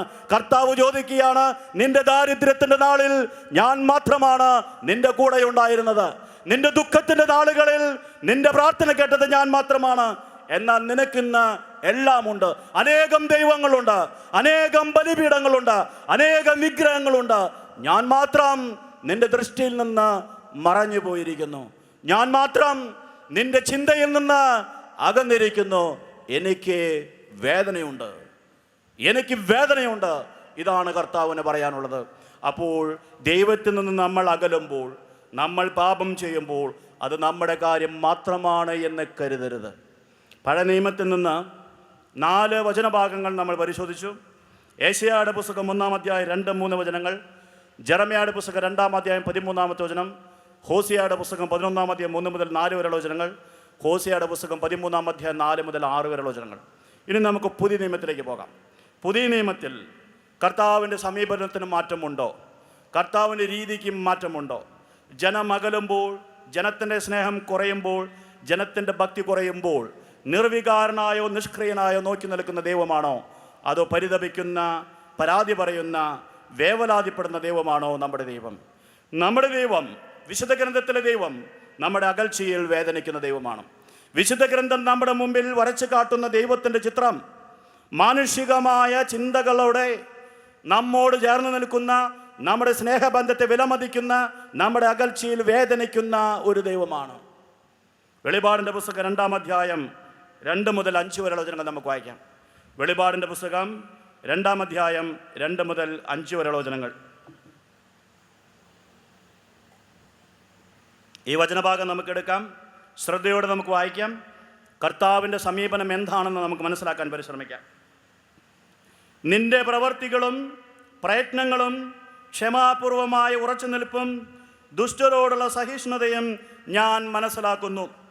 അപ്പോസ്തലന്മാരെന്ന് നടിക്കുകയും എന്നാൽ അങ്ങനെ അല്ലാതിരിക്കുകയും ചെയ്യുന്നവരെ പരിശോധിച്ച് അവർ വ്യാജം പറയുന്നവരാണെന്ന് നീ കണ്ടുപിടിച്ചു. തീർച്ചയായും ക്ഷമാപൂർവം പിടിച്ചു നിൽക്കാൻ തക്ക കഴിവ് നിനക്കുണ്ട്. എൻ്റെ നാമത്തെ പ്രതി നീ പീഡകൾ സഹിച്ചു, എന്നിട്ടും നീ ക്ഷീണിച്ചില്ല. ഇതുവരെയും കർത്താവ് പറയുന്നത് വളരെ നല്ല കാര്യങ്ങളാണ്. നിന്റെ പ്രവർത്തികൾ എനിക്കറിയാം, നിന്റെ പ്രയത്നങ്ങൾ എനിക്കറിയാം, ക്ഷമാപൂർവ്വമുള്ള നിന്റെ പിടിച്ചു നിൽപ്പ് എനിക്കറിയാം. മറ്റുള്ളവരെ നീ തിരിച്ചറിഞ്ഞു, വ്യാജപ്രവാചകന്മാരെ അകറ്റി നിർത്തി, എൻ്റെ നാമത്തെ പ്രതി അനേകം സഹനങ്ങൾ ഏറ്റുവാങ്ങി, എന്നിട്ടും നീ ക്ഷീണിച്ചിട്ടില്ല. ഇത്രയൊക്കെ നല്ല കാര്യങ്ങൾ ഉണ്ടായിട്ടും അടുത്ത വചനത്തിൽ കർത്താവ് എന്താണ് പറയുന്നത്? എങ്കിലും നിനക്കെതിരെ എനിക്കൊന്ന് പറയാനുണ്ട്. എങ്കിലും നിനക്കെതിരെ എനിക്കൊന്ന് പറയാനുണ്ട്. എന്താണ് കർത്താവിന് പറയാനുള്ളത്? നിനക്ക് ആദ്യമുണ്ടായിരുന്ന സ്നേഹം നീ കൈവെടിഞ്ഞു. നിനക്ക് ആദ്യമുണ്ടായിരുന്ന സ്നേഹം നീ കൈവെടിഞ്ഞു. ആരാണ് സംസാരിക്കുന്നത്? ദൈവമാണ് സംസാരിക്കുന്നത്. ഭാര്യ ഭർത്താവിനോട് ഇതുപോലെ പറഞ്ഞിട്ടുണ്ടാകും, ഭർത്താവ് ഭാര്യയോട് പറഞ്ഞിട്ടുണ്ടാകും, മാതാപിതാക്കൾ മക്കളോട് പറഞ്ഞിട്ടുണ്ടാകും, മക്കൾ മാതാപിതാക്കളോട് പറഞ്ഞിട്ടുണ്ടാകും, സഹോദരങ്ങൾ പരസ്പരം പറഞ്ഞിട്ടുണ്ടാകാം, സുഹൃത്തുക്കൾ പരസ്പരം പറഞ്ഞിട്ടുണ്ടാകാം. സാധാരണ മനുഷ്യൻ്റെ വികാര വിചാരങ്ങളോട് ചേർന്ന് നമ്മുടെ സ്നേഹം വിലമതിക്കുന്ന, നമ്മുടെ സ്നേഹബന്ധത്തിൽ ഉണ്ടാകുന്ന വിള്ളലുകളെ വേദനാപൂർവ്വം നോക്കിക്കാണുന്ന കർത്താവ് പറയുകയാണ് മനുഷ്യന്റെ ഭാഷയിൽ, നിനക്ക് മുമ്പുണ്ടായിരുന്ന സ്നേഹത്തിൽ കുറവ് വന്നിരിക്കുന്നു. നിനക്ക് മുമ്പുണ്ടായിരുന്ന സ്നേഹം നീ കൈവെടിഞ്ഞു. പ്രിയ സഹോദരി സഹോദരന്മാരെ, നമ്മിലേക്ക് നമ്മൾ തിരിഞ്ഞു നോക്കണം. തമ്പുരാനെ പണ്ട് സ്നേഹിച്ചതുപോലെ ഞാൻ സ്നേഹിക്കുന്നുണ്ടോ? തമ്പുരാനോട് പണ്ട് ചേർന്ന് നിന്നതുപോലെ ഞാൻ ചേർന്ന് നിൽക്കുന്നുണ്ടോ? എൻ്റെ ആവശ്യങ്ങളുടെ നാളുകളിൽ, വേദനയുടെ നാളുകളിൽ എൻ്റെ കർത്താവിനോട് ഞാൻ എന്തുമാത്രമാണ് ചേർന്ന് നിന്നത്? എത്രയോ മണിക്കൂറുകളാണ് ദിവ്യകാരുണ്യത്തിൻ്റെ സന്നിധിയിൽ ഞാൻ ചെലവഴിച്ചത്. എത്രയോ നൊവേനകളിലാണ് ഞാൻ പങ്കെടുത്തത്. എത്രയോ വിശുദ്ധ കുർബാനകളിൽ കണ്ണീരോടെ ഞാൻ പങ്കെടുത്തു. എന്നിട്ട് ഇപ്പോഴോ എൻ്റെ ആവശ്യങ്ങൾ നിറവേറിയപ്പോൾ, എൻ്റെ ആഗ്രഹങ്ങൾ സഫലമായപ്പോൾ സ്നേഹം കുറഞ്ഞു, ഭക്തി കുറഞ്ഞു, പ്രാർത്ഥന കുറഞ്ഞു. ഇത് നമ്മുടെ ജീവിതത്തിൽ സംഭവിച്ചിട്ടുണ്ടെങ്കിൽ കർത്താവ് പറയുന്നു, നിന്റെ പ്രവർത്തികൾ എനിക്കറിയാം. നീ അനേകം നല്ല കാര്യങ്ങൾ ചെയ്തിട്ടുണ്ട്. നീ എല്ലാ ദിവസവും പള്ളിയിൽ പോയിട്ടുണ്ട്. നീ പള്ളി കമ്മിറ്റിയിൽ പ്രവർത്തിച്ചിട്ടുണ്ട്. നീ കരിസ്മാറ്റിക് പ്രാർത്ഥനയ്ക്ക് പോയിട്ടുണ്ട്. നീ ധ്യാനങ്ങളിൽ പങ്കെടുത്തിട്ടുണ്ട്. നീ അനേകം പ്രാർത്ഥനാ സമാവേശങ്ങൾക്ക് നേതൃത്വം വഹിച്ചിട്ടുണ്ട്. നീ നിൻ്റെ പള്ളിയിൽ വലിയ കാര്യങ്ങൾ ചെയ്തിട്ടുണ്ട്. കുടുംബ കൂട്ടായ്മയിൽ പ്രവർത്തിച്ചിട്ടുണ്ട്. എല്ലാം നല്ലത് തന്നെ. പക്ഷേ നിനക്ക് ആദ്യമുണ്ടായിരുന്ന സ്നേഹം നിനക്കിന്നില്ല. എന്നോടുള്ള സ്നേഹത്തിൽ കുറവ് വന്നിരിക്കുന്നു. എന്നോടുള്ള സ്നേഹം ക്ഷയിച്ചു പോയിരിക്കുന്നു. കർത്താവ് സ്നേഹം കുറയുമ്പോൾ പരാതി പറയുന്നവനാണ് എന്ന് എന്നെങ്കിലും ചിന്തിച്ചിട്ടുണ്ടോ? മനുഷ്യർ പറയുന്ന പോലെ കർത്താവ് പറയുകയാണ്. നമ്മൾ പറയാറുണ്ട്. കർത്താവ് എന്നിട്ട് പറയുന്നു 5-ാമത്തെ വചനത്തിൽ, അതിനാൽ ഏതവസ്ഥയിൽ നിന്നാണോ നീ അധപതിച്ചതെന്ന് ചിന്തിക്കുക, അനുതപിച്ച് ആദ്യത്തെ പ്രവർത്തികൾ ചെയ്യുക, അല്ലെങ്കിൽ ഞാൻ നിൻ്റെ അടുത്ത് വന്ന് നിൻ്റെ ദീപപീഠം അതിൻ്റെ സ്ഥലത്ത് നിന്ന് നീക്കിക്കളയും. ഞാൻ നിൻ്റെ അടുത്ത് വന്ന് നിൻ്റെ ദീപപീഠം അതിൻ്റെ സ്ഥാനത്ത് നിന്ന് നീക്കിക്കളയും. ഇത് സംഭവിക്കാതിരിക്കണമെങ്കിൽ നീ എന്തു ചെയ്യണം? ഏതവസ്ഥയിൽ നിന്നാണോ അധപതിച്ചതെന്ന് ചിന്തിച്ച് വീണ്ടും പഴയ പടിയിലേക്ക് നീ തിരിച്ചു പോകണം. പഴയ സ്നേഹത്തിലേക്ക് നീ വരണം. പഴയ ഭക്തിയിലേക്ക് നീ വരണം. പഴയ പ്രാർത്ഥനയിലേക്ക് നീ വരണം. പ്രിയ സഹോദരി സഹോദരന്മാരെ, ദൈവത്തിൽ നിന്ന് നാം അകന്നാൽ ദൈവത്തിന് വേദനയുണ്ട്. ദൈവത്തോട് നമ്മൾ മറുതലിക്കുമ്പോൾ അത് നമ്മുടെ പ്രശ്നം മാത്രമല്ല, അത് ദൈവത്തിൻ്റെയും പ്രശ്നമാണ്. ദൈവത്തോടുള്ള ബന്ധത്തിലുണ്ടാകുന്ന വിള്ളലുകൾ നമ്മെ മാത്രമല്ല ബാധിക്കുന്നത്, ദൈവത്തെയും ബാധിക്കുന്നു. നമ്മുടെ അകൽച്ചയോട് നിർവികാരമായി നിഷ്ക്രിയമായി നോക്കി നിൽക്കുന്ന ഒരു ദൈവമല്ല നമ്മുടെ ദൈവം. മനുഷ്യൻ്റെ വികാര വിചാരങ്ങളോടെ നമ്മുടെ സ്നേഹബന്ധത്തെ വിലമതിക്കുന്നവനാണ് നമ്മുടെ ദൈവം. നമ്മുടെ സ്നേഹം കുറഞ്ഞു പോയാൽ പരിതാപം പറയുന്നവൻ, നമ്മുടെ സ്നേഹത്തിൽ കുറവ് വന്നാൽ വേദനിക്കുന്നവൻ, സ്നേഹബന്ധത്തിൽ നിന്ന് നമ്മൾ അകന്നു പോകുമ്പോൾ പരിഭവം പറയുന്ന ഈ കർത്താവിനെ നമ്മൾ തിരിച്ചറിയണം. കുമ്പസാരത്തിന് ഒരുങ്ങുമ്പോൾ ഈ കർത്താവിനെ കുറിച്ച് ചിന്തിക്കണം. സ്നേഹത്തിൽ കുറവ് വന്നിട്ടുണ്ടോ? നന്ദി കാണിക്കുന്നതിൽ കുറവ് വന്നിട്ടുണ്ടോ? ഈ ബന്ധത്തിൽ ഞാനിപ്പോൾ എവിടെയാണ് എത്തി നിൽക്കുന്നത് എന്ന് നമ്മൾ ചിന്തിക്കണം. പ്രിയപ്പെട്ടവരെ, ഇപ്പോൾ നമ്മൾ പരിശോധിച്ച 5 വചനഭാഗങ്ങളിൽ നിന്നും നമുക്ക് മനസ്സിലാക്കാൻ സാധിച്ച വലിയ സത്യം എന്താണ്? നമ്മുടെ പാപങ്ങളോട് ദൈവം നിർവികാരമായല്ല പ്രതികരിക്കുന്നത്. നിർവികാരമായാണ് പ്രതികരിക്കുന്നത് എങ്കിൽ ഞാൻ നേരത്തെ പറഞ്ഞതുപോലെ നമ്മുടെ പശ്ചാത്താപത്തിന് യാതൊരു അർത്ഥവുമില്ല. നമ്മുടെ പശ്ചാത്താപത്തിന് അർത്ഥമുള്ളത് എന്തുകൊണ്ടാണ്? നമ്മുടെ അകൽച്ചയിൽ ദൈവത്തിന് വേദനയുണ്ട്. അതുകൊണ്ട് നമ്മൾ തിരിച്ചു ചെല്ലുമ്പോൾ ദൈവം സന്തോഷിക്കും, ദൈവം ആനന്ദിക്കും. അതാണ് പശ്ചാത്താപത്തിന് അർത്ഥം നൽകുന്നത്. പശ്ചാത്താപത്തിൻ്റെ കാതൽ അവിടെയാണ്. അതുകൊണ്ട് നമ്മൾ ആരംഭിക്കേണ്ടത് എൻ്റെ പാപം വഴി എൻ്റെ ദൈവത്തിന് എന്തു സംഭവിക്കുന്നു എന്ന് ചിന്തിച്ചുകൊണ്ടാണ്. അപ്പോൾ എൻ്റെ അകൽച്ചയിൽ ദൈവത്തിന് വേദനയുണ്ട് എങ്കിൽ ഞാൻ എന്താണ് ചെയ്യേണ്ടത്? പശ്ചാത്തപിക്കണം. പാപം ചെയ്യുമ്പോൾ എന്താണ് ദൈവത്തിന് സംഭവിക്കുന്നത് എന്ന് നമ്മൾ കണ്ടു. ദൈവത്തിന് സംഭവിക്കുക എന്ന് പറഞ്ഞാൽ, ഞാൻ ഇതിനു മുമ്പ് സൂചിപ്പിച്ചിരുന്നു, ദൈവത്തിൻ്റെ മഹത്വത്തിനോ ശക്തിക്കോ ദൈവത്വത്തിനോ ഒന്നും സംഭവിക്കില്ല. പക്ഷെ ദൈവവുമായുള്ള ബന്ധത്തിലാണ് ഈ വേദനയും ദുഃഖവും പരിഭവമെല്ലാം ഉള്ളത്. അല്ലാതെ ദൈവത്തിൻ്റെ മഹത്വം നമ്മുടെ പാപം കൊണ്ട് കുറയുന്നില്ല. ദൈവത്തിൻ്റെ ശക്തിയോ മഹിമയോ നമ്മുടെ പാപം കൊണ്ട് കുറയുന്നില്ല. ദൈവത്തിൻ്റെ ദൈവത്വത്തിന് ഒന്നും സംഭവിക്കുന്നില്ല. പക്ഷേ ദൈവികമായ ബന്ധത്തിൽ, വൈകാരിക തലത്തിൽ, നമ്മോടുള്ള സ്നേഹബന്ധത്തിൽ വിലമതിക്കുന്ന കർത്താവിൻ്റെ മനസ്സിൽ വേദന ഉണ്ടാകുന്നു. അതാണ് നമ്മൾ മനസ്സിലാക്കേണ്ടത്. അപ്പോൾ ഈ വേദന ഇല്ലാതാക്കാൻ നമ്മൾ പശ്ചാത്താപിക്കണം. ഇനി നമുക്ക് പശ്ചാത്താപത്തെക്കുറിച്ച് ചിന്തിക്കാം. പശ്ചാത്താപത്തെക്കുറിച്ച് നമ്മൾ സാധാരണ രീതിയിൽ എങ്ങനെയാണ് മനസ്സിലാക്കാറുള്ളത്? എൻ്റെ പാപത്തെക്കുറിച്ച് ഓർത്ത്, എൻ്റെ പാപങ്ങൾ എനിക്ക് അസ്വസ്ഥതകളുണ്ടാക്കി എന്നൊക്കെ ചിന്തിച്ച്, പാപങ്ങളെക്കുറിച്ച് ചിന്തിച്ച് നമ്മൾ കരയാൻ പരിശ്രമിക്കും, ഇല്ലേ? അല്ലെങ്കിൽ നമ്മൾ മാറത്തടിച്ച് വിലപിക്കാൻ പരിശ്രമിക്കും. കാരണം നമ്മൾ മനസ്സിലാക്കുന്നതനുസരിച്ച് നമ്മുടെ കണ്ണീര് പശ്ചാത്താപത്തിൻ്റെ ഉത്തമമായ അടയാളമാണ്. ചിലപ്പോഴൊക്കെ ചിലർ പാപത്തെക്കുറിച്ച് പറഞ്ഞ് ജനത്തെ കരയിപ്പിക്കാൻ വേണ്ടി പാപത്തിൻ്റെ ഭീകരതയെക്കുറിച്ചും പാപത്തിൻ്റെ ഭയാനകതയെക്കുറിച്ചും ഒക്കെ പറഞ്ഞ് ജനത്തെ കരയിപ്പിക്കാൻ പരിശ്രമിക്കും. എന്തിനാണ്? അവർ പശ്ചാത്തപിക്കാൻ വേണ്ടിയിട്ട്. പക്ഷെ കണ്ണീരാണോ പശ്ചാത്താപത്തിൻ്റെ ആത്യന്തികമായ അടയാളം? കണ്ണീരോ വിലപിക്കലോ മാറത്തടിക്കലോ ഒന്നുമല്ല യഥാർത്ഥ പശ്ചാത്താപം. പഴയ നിയമത്തിൽ ഹീബ്രു ഭാഷയിൽ പശ്ചാത്താപത്തെ സൂചിപ്പിക്കാനായിട്ട് ഉപയോഗിച്ചിരിക്കുന്ന വാക്ക് ഷൂബ് എന്ന് പറയുന്നൊരു വാക്കാണ്. ഷൂബ് ഇംഗ്ലീഷിൽ പറയുകയാണെങ്കിൽ SHUB.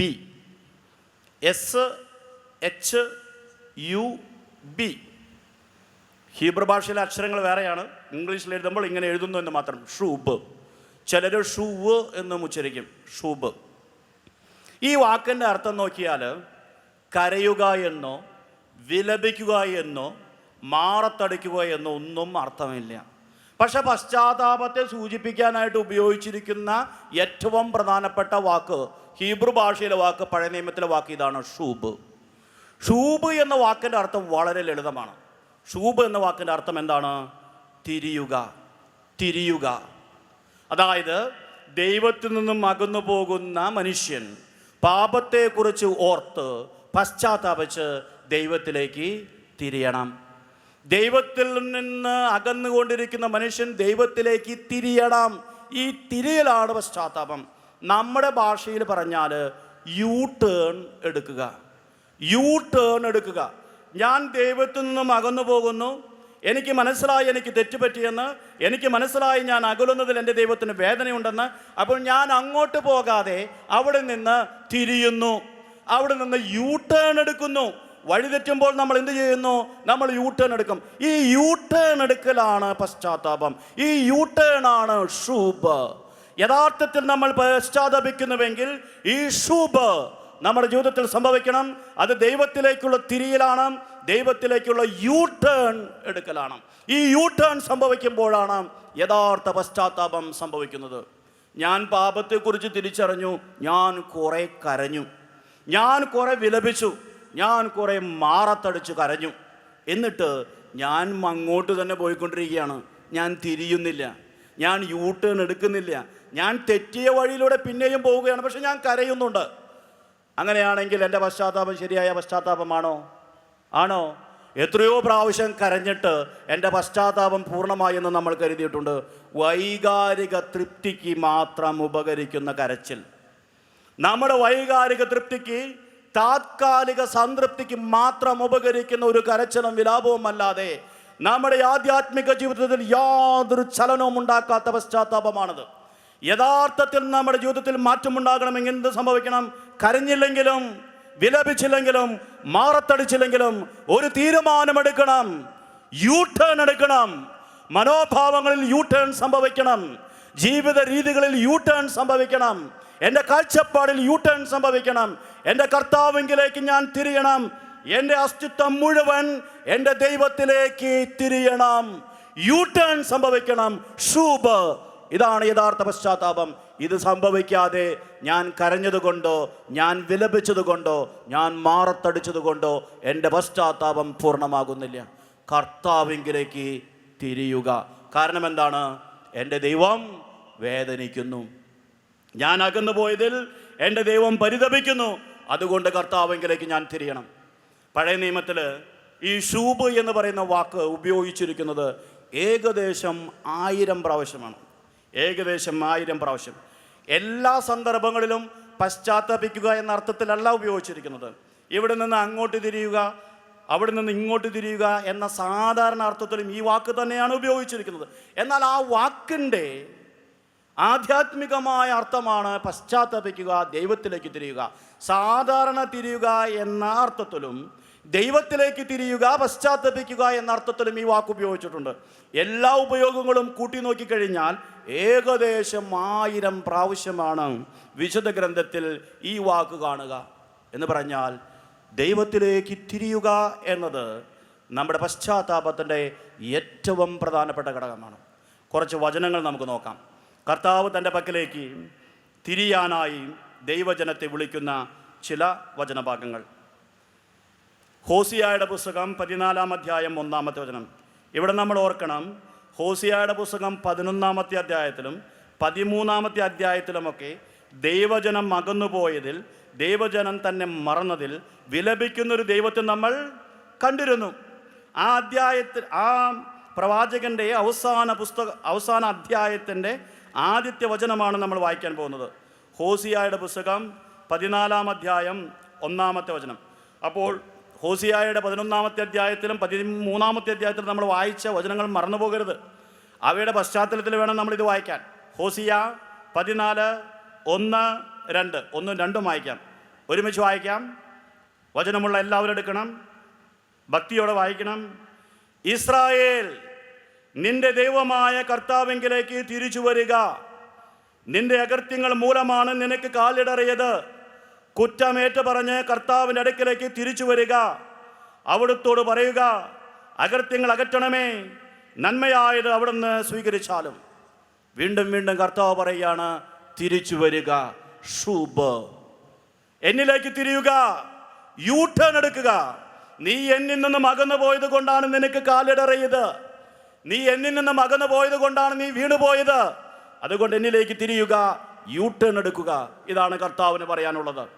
ഹോസിയയുടെ പുസ്തകം 12-ാം അധ്യായം 6-ാമത്തെ വചനം. ഹോസിയയുടെ പുസ്തകം 12-ാം അധ്യായം 6-ാമത്തെ വചനം. ആകയാൽ നിന്റെ ദൈവമായ കർത്താവിൻ്റെ സഹായത്തോടെ തിരിച്ചു വരിക. നീതിയും സ്നേഹവും മുറുകെ പിടിക്കുക. നിന്റെ ദൈവത്തിന് വേണ്ടി നിരന്തരം കാത്തിരിക്കുക. ദൈവത്തിലേക്ക് തിരിച്ചു വരിക. നീ മടങ്ങി വരിക, യു ടേൺ എടുക്കുക. ഏശയ്യായുടെ പുസ്തകം 44-ാം അധ്യായം 22-ാമത്തെ വചനം. ഏശയ്യായുടെ പുസ്തകം 44-ാം അധ്യായം 22-ാമത്തെ വചനം. വീണ്ടും കർത്താവ് തൻ്റെ ജനത്തെ തൻ്റെ പക്കലേക്ക് തിരിച്ചു വിളിക്കുന്നു. കാർമേഘം പോലെ നിന്റെ തിന്മകളെയും മൂടൽ മഞ്ഞ് പോലെ നിന്റെ പാപങ്ങളെയും ഞാൻ തുടച്ചു നീക്കി. എന്നിലേക്ക് തിരിച്ചു വരിക, ഞാൻ നിന്നെ രക്ഷിച്ചിരിക്കുന്നു. കർത്താവ് ഇസ്രായേൽ ജനത്തിൻ്റെ പാപങ്ങളെ 2 വസ്തുക്കളോടാണ് ഉപമിച്ചിരിക്കുന്നത്: കാർമേഘത്തോടും മൂടൽ മഞ്ഞിനോടും. കാർമേഘത്തിനും മൂടൽ മഞ്ഞിനും പൊതുവായൊരു പ്രത്യേകതയുണ്ട്. അതെന്താണ്? പെട്ടെന്ന് അപ്രത്യക്ഷമാകും. നമ്മൾ ആകാശത്തേക്ക് നോക്കിയാൽ കാർമേഘം കാണാം. ഒരു 5 മിനിറ്റ് കഴിഞ്ഞ് വീണ്ടും നോക്കിയാൽ ആ കാർമേഘം നമ്മളവിടെ കണ്ടെന്ന് വരില്ല, മാറിപ്പോയിട്ടുണ്ടാകും. അതുപോലെ മൂടൽ മഞ്ഞ്, അതിരാവിലെ പുറത്തേക്ക് നോക്കുമ്പോൾ മൂടൽ മഞ്ഞ് കാണാം. വെയിലുദിക്കുമ്പോഴേക്കും ഈ മൂടൽ മഞ്ഞ് അപ്രത്യക്ഷമാകും.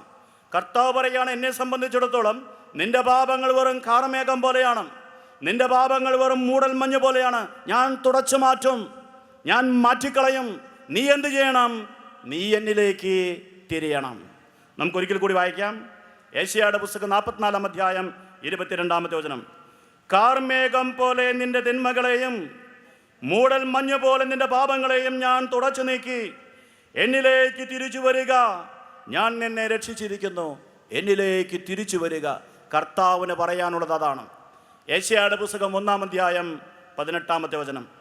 യെശയ്യായുടെ പുസ്തകം 1 അധ്യായം 18 വചനം. കർത്താവ് അരുളി ചെയ്യുന്നു, വരുവിൻ, നമുക്ക് രമ്യതപ്പെടാം. നിങ്ങളുടെ പാപങ്ങൾ കടും ചെമപ്പാണെങ്കിലും അവ മഞ്ഞുപോലെ വെണ്മയുള്ളതായി തീരും. അവ രക്തവർണ്ണമെങ്കിലും കമ്പിളി പോലെ വെളുക്കും. അനുസരിക്കാൻ സന്നദ്ധരെങ്കിൽ നിങ്ങൾ ഐശ്വര്യം ആസ്വദിക്കും. വരുവിൻ, നിങ്ങൾ വരുവിൻ, നമുക്ക് രമ്യതപ്പെടാം, നമുക്ക് സ്നേഹത്തിലേക്ക് വരാം. നിന്റെ പാപങ്ങൾ ഞാൻ മറക്കാം, നിന്റെ പാപങ്ങൾ ഞാൻ പൊറുക്കാം, നീ എന്നിലേക്ക് തിരിയുക. സക്കറിയ പ്രവാചകന്റെ പുസ്തകം 1 അധ്യായം 3 വചനം. സക്കറിയ പ്രവാചകന്റെ പുസ്തകം 1 അധ്യായം 3 വചനം. സക്കറിയ പ്രവാചകനിലൂടെ കർത്താവ് ഇപ്രകാരമാണ് ഇസ്രായേൽ ജനത്തെ വിളിക്കുന്നത്. അതുകൊണ്ട് നീ അവരോട് പറയുക. സക്കറിയ പ്രവാചകനോട് കർത്താവ് പറയുകയാണ്, നീ അവരോട് പറയുക, സൈന്യങ്ങളുടെ ദൈവമായ കർത്താവ് അരുളി ചെയ്യുന്നു, എൻ്റെ സന്നിധിയിലേക്ക് മടങ്ങി വരുവിൻ, അപ്പോൾ ഞാനും നിങ്ങളുടെ അടുത്തേക്ക് മടങ്ങി വരും. എൻ്റെ സന്നിധിയിലേക്ക് മടങ്ങി വരുവിൻ, അപ്പോൾ ഞാനും നിങ്ങളുടെ അടുത്തേക്ക് മടങ്ങി വരും. സക്കറിയ പ്രവാചകന്റെ പുസ്തകം 1 അധ്യായം 3 വചനം. മലാക്കി പ്രവാചകന്റെ പുസ്തകം 3 അധ്യായം 7 വചനം നമുക്ക് വായിക്കാം. മലാക്കി പ്രവാചകന്റെ പുസ്തകം 3 അധ്യായം 7 വചനം. വീണ്ടും കർത്താവ് പറയുന്നു, നിങ്ങളുടെ പിതാക്കന്മാരുടെ കാലം മുതൽ എൻ്റെ കൽപ്പനകളിൽ നിന്ന് നിങ്ങൾ വ്യതിചലിച്ചു, അവ അനുഷ്ഠിച്ചില്ല. നിങ്ങൾ എൻ്റെ അടുക്കലേക്ക് മടങ്ങി വരുവിൻ, അപ്പോൾ ഞാൻ നിങ്ങളുടെ അടുത്തേക്ക് വരാം. നിങ്ങൾ എൻ്റെ പക്കലേക്ക് മടങ്ങി വരുവിൻ. കുറച്ചുദാഹരണങ്ങൾ നമ്മൾ മാത്രം കണ്ടു. അനേകം സന്ദർഭങ്ങളിൽ കർത്താവ് തൻ്റെ ജനത്തെ തിരിച്ചു വിളിക്കുന്നു. ഹോസിയയുടെ പുസ്തകം 14 അധ്യായം 1-2 വചനങ്ങൾ. ഹോസിയയുടെ പുസ്തകം 12 അധ്യായം 6 വചനം. യെശയ്യായുടെ പുസ്തകം 44 അധ്യായം 22 വചനം. യെശയ്യായുടെ പുസ്തകം 1 അധ്യായം 18 വചനം.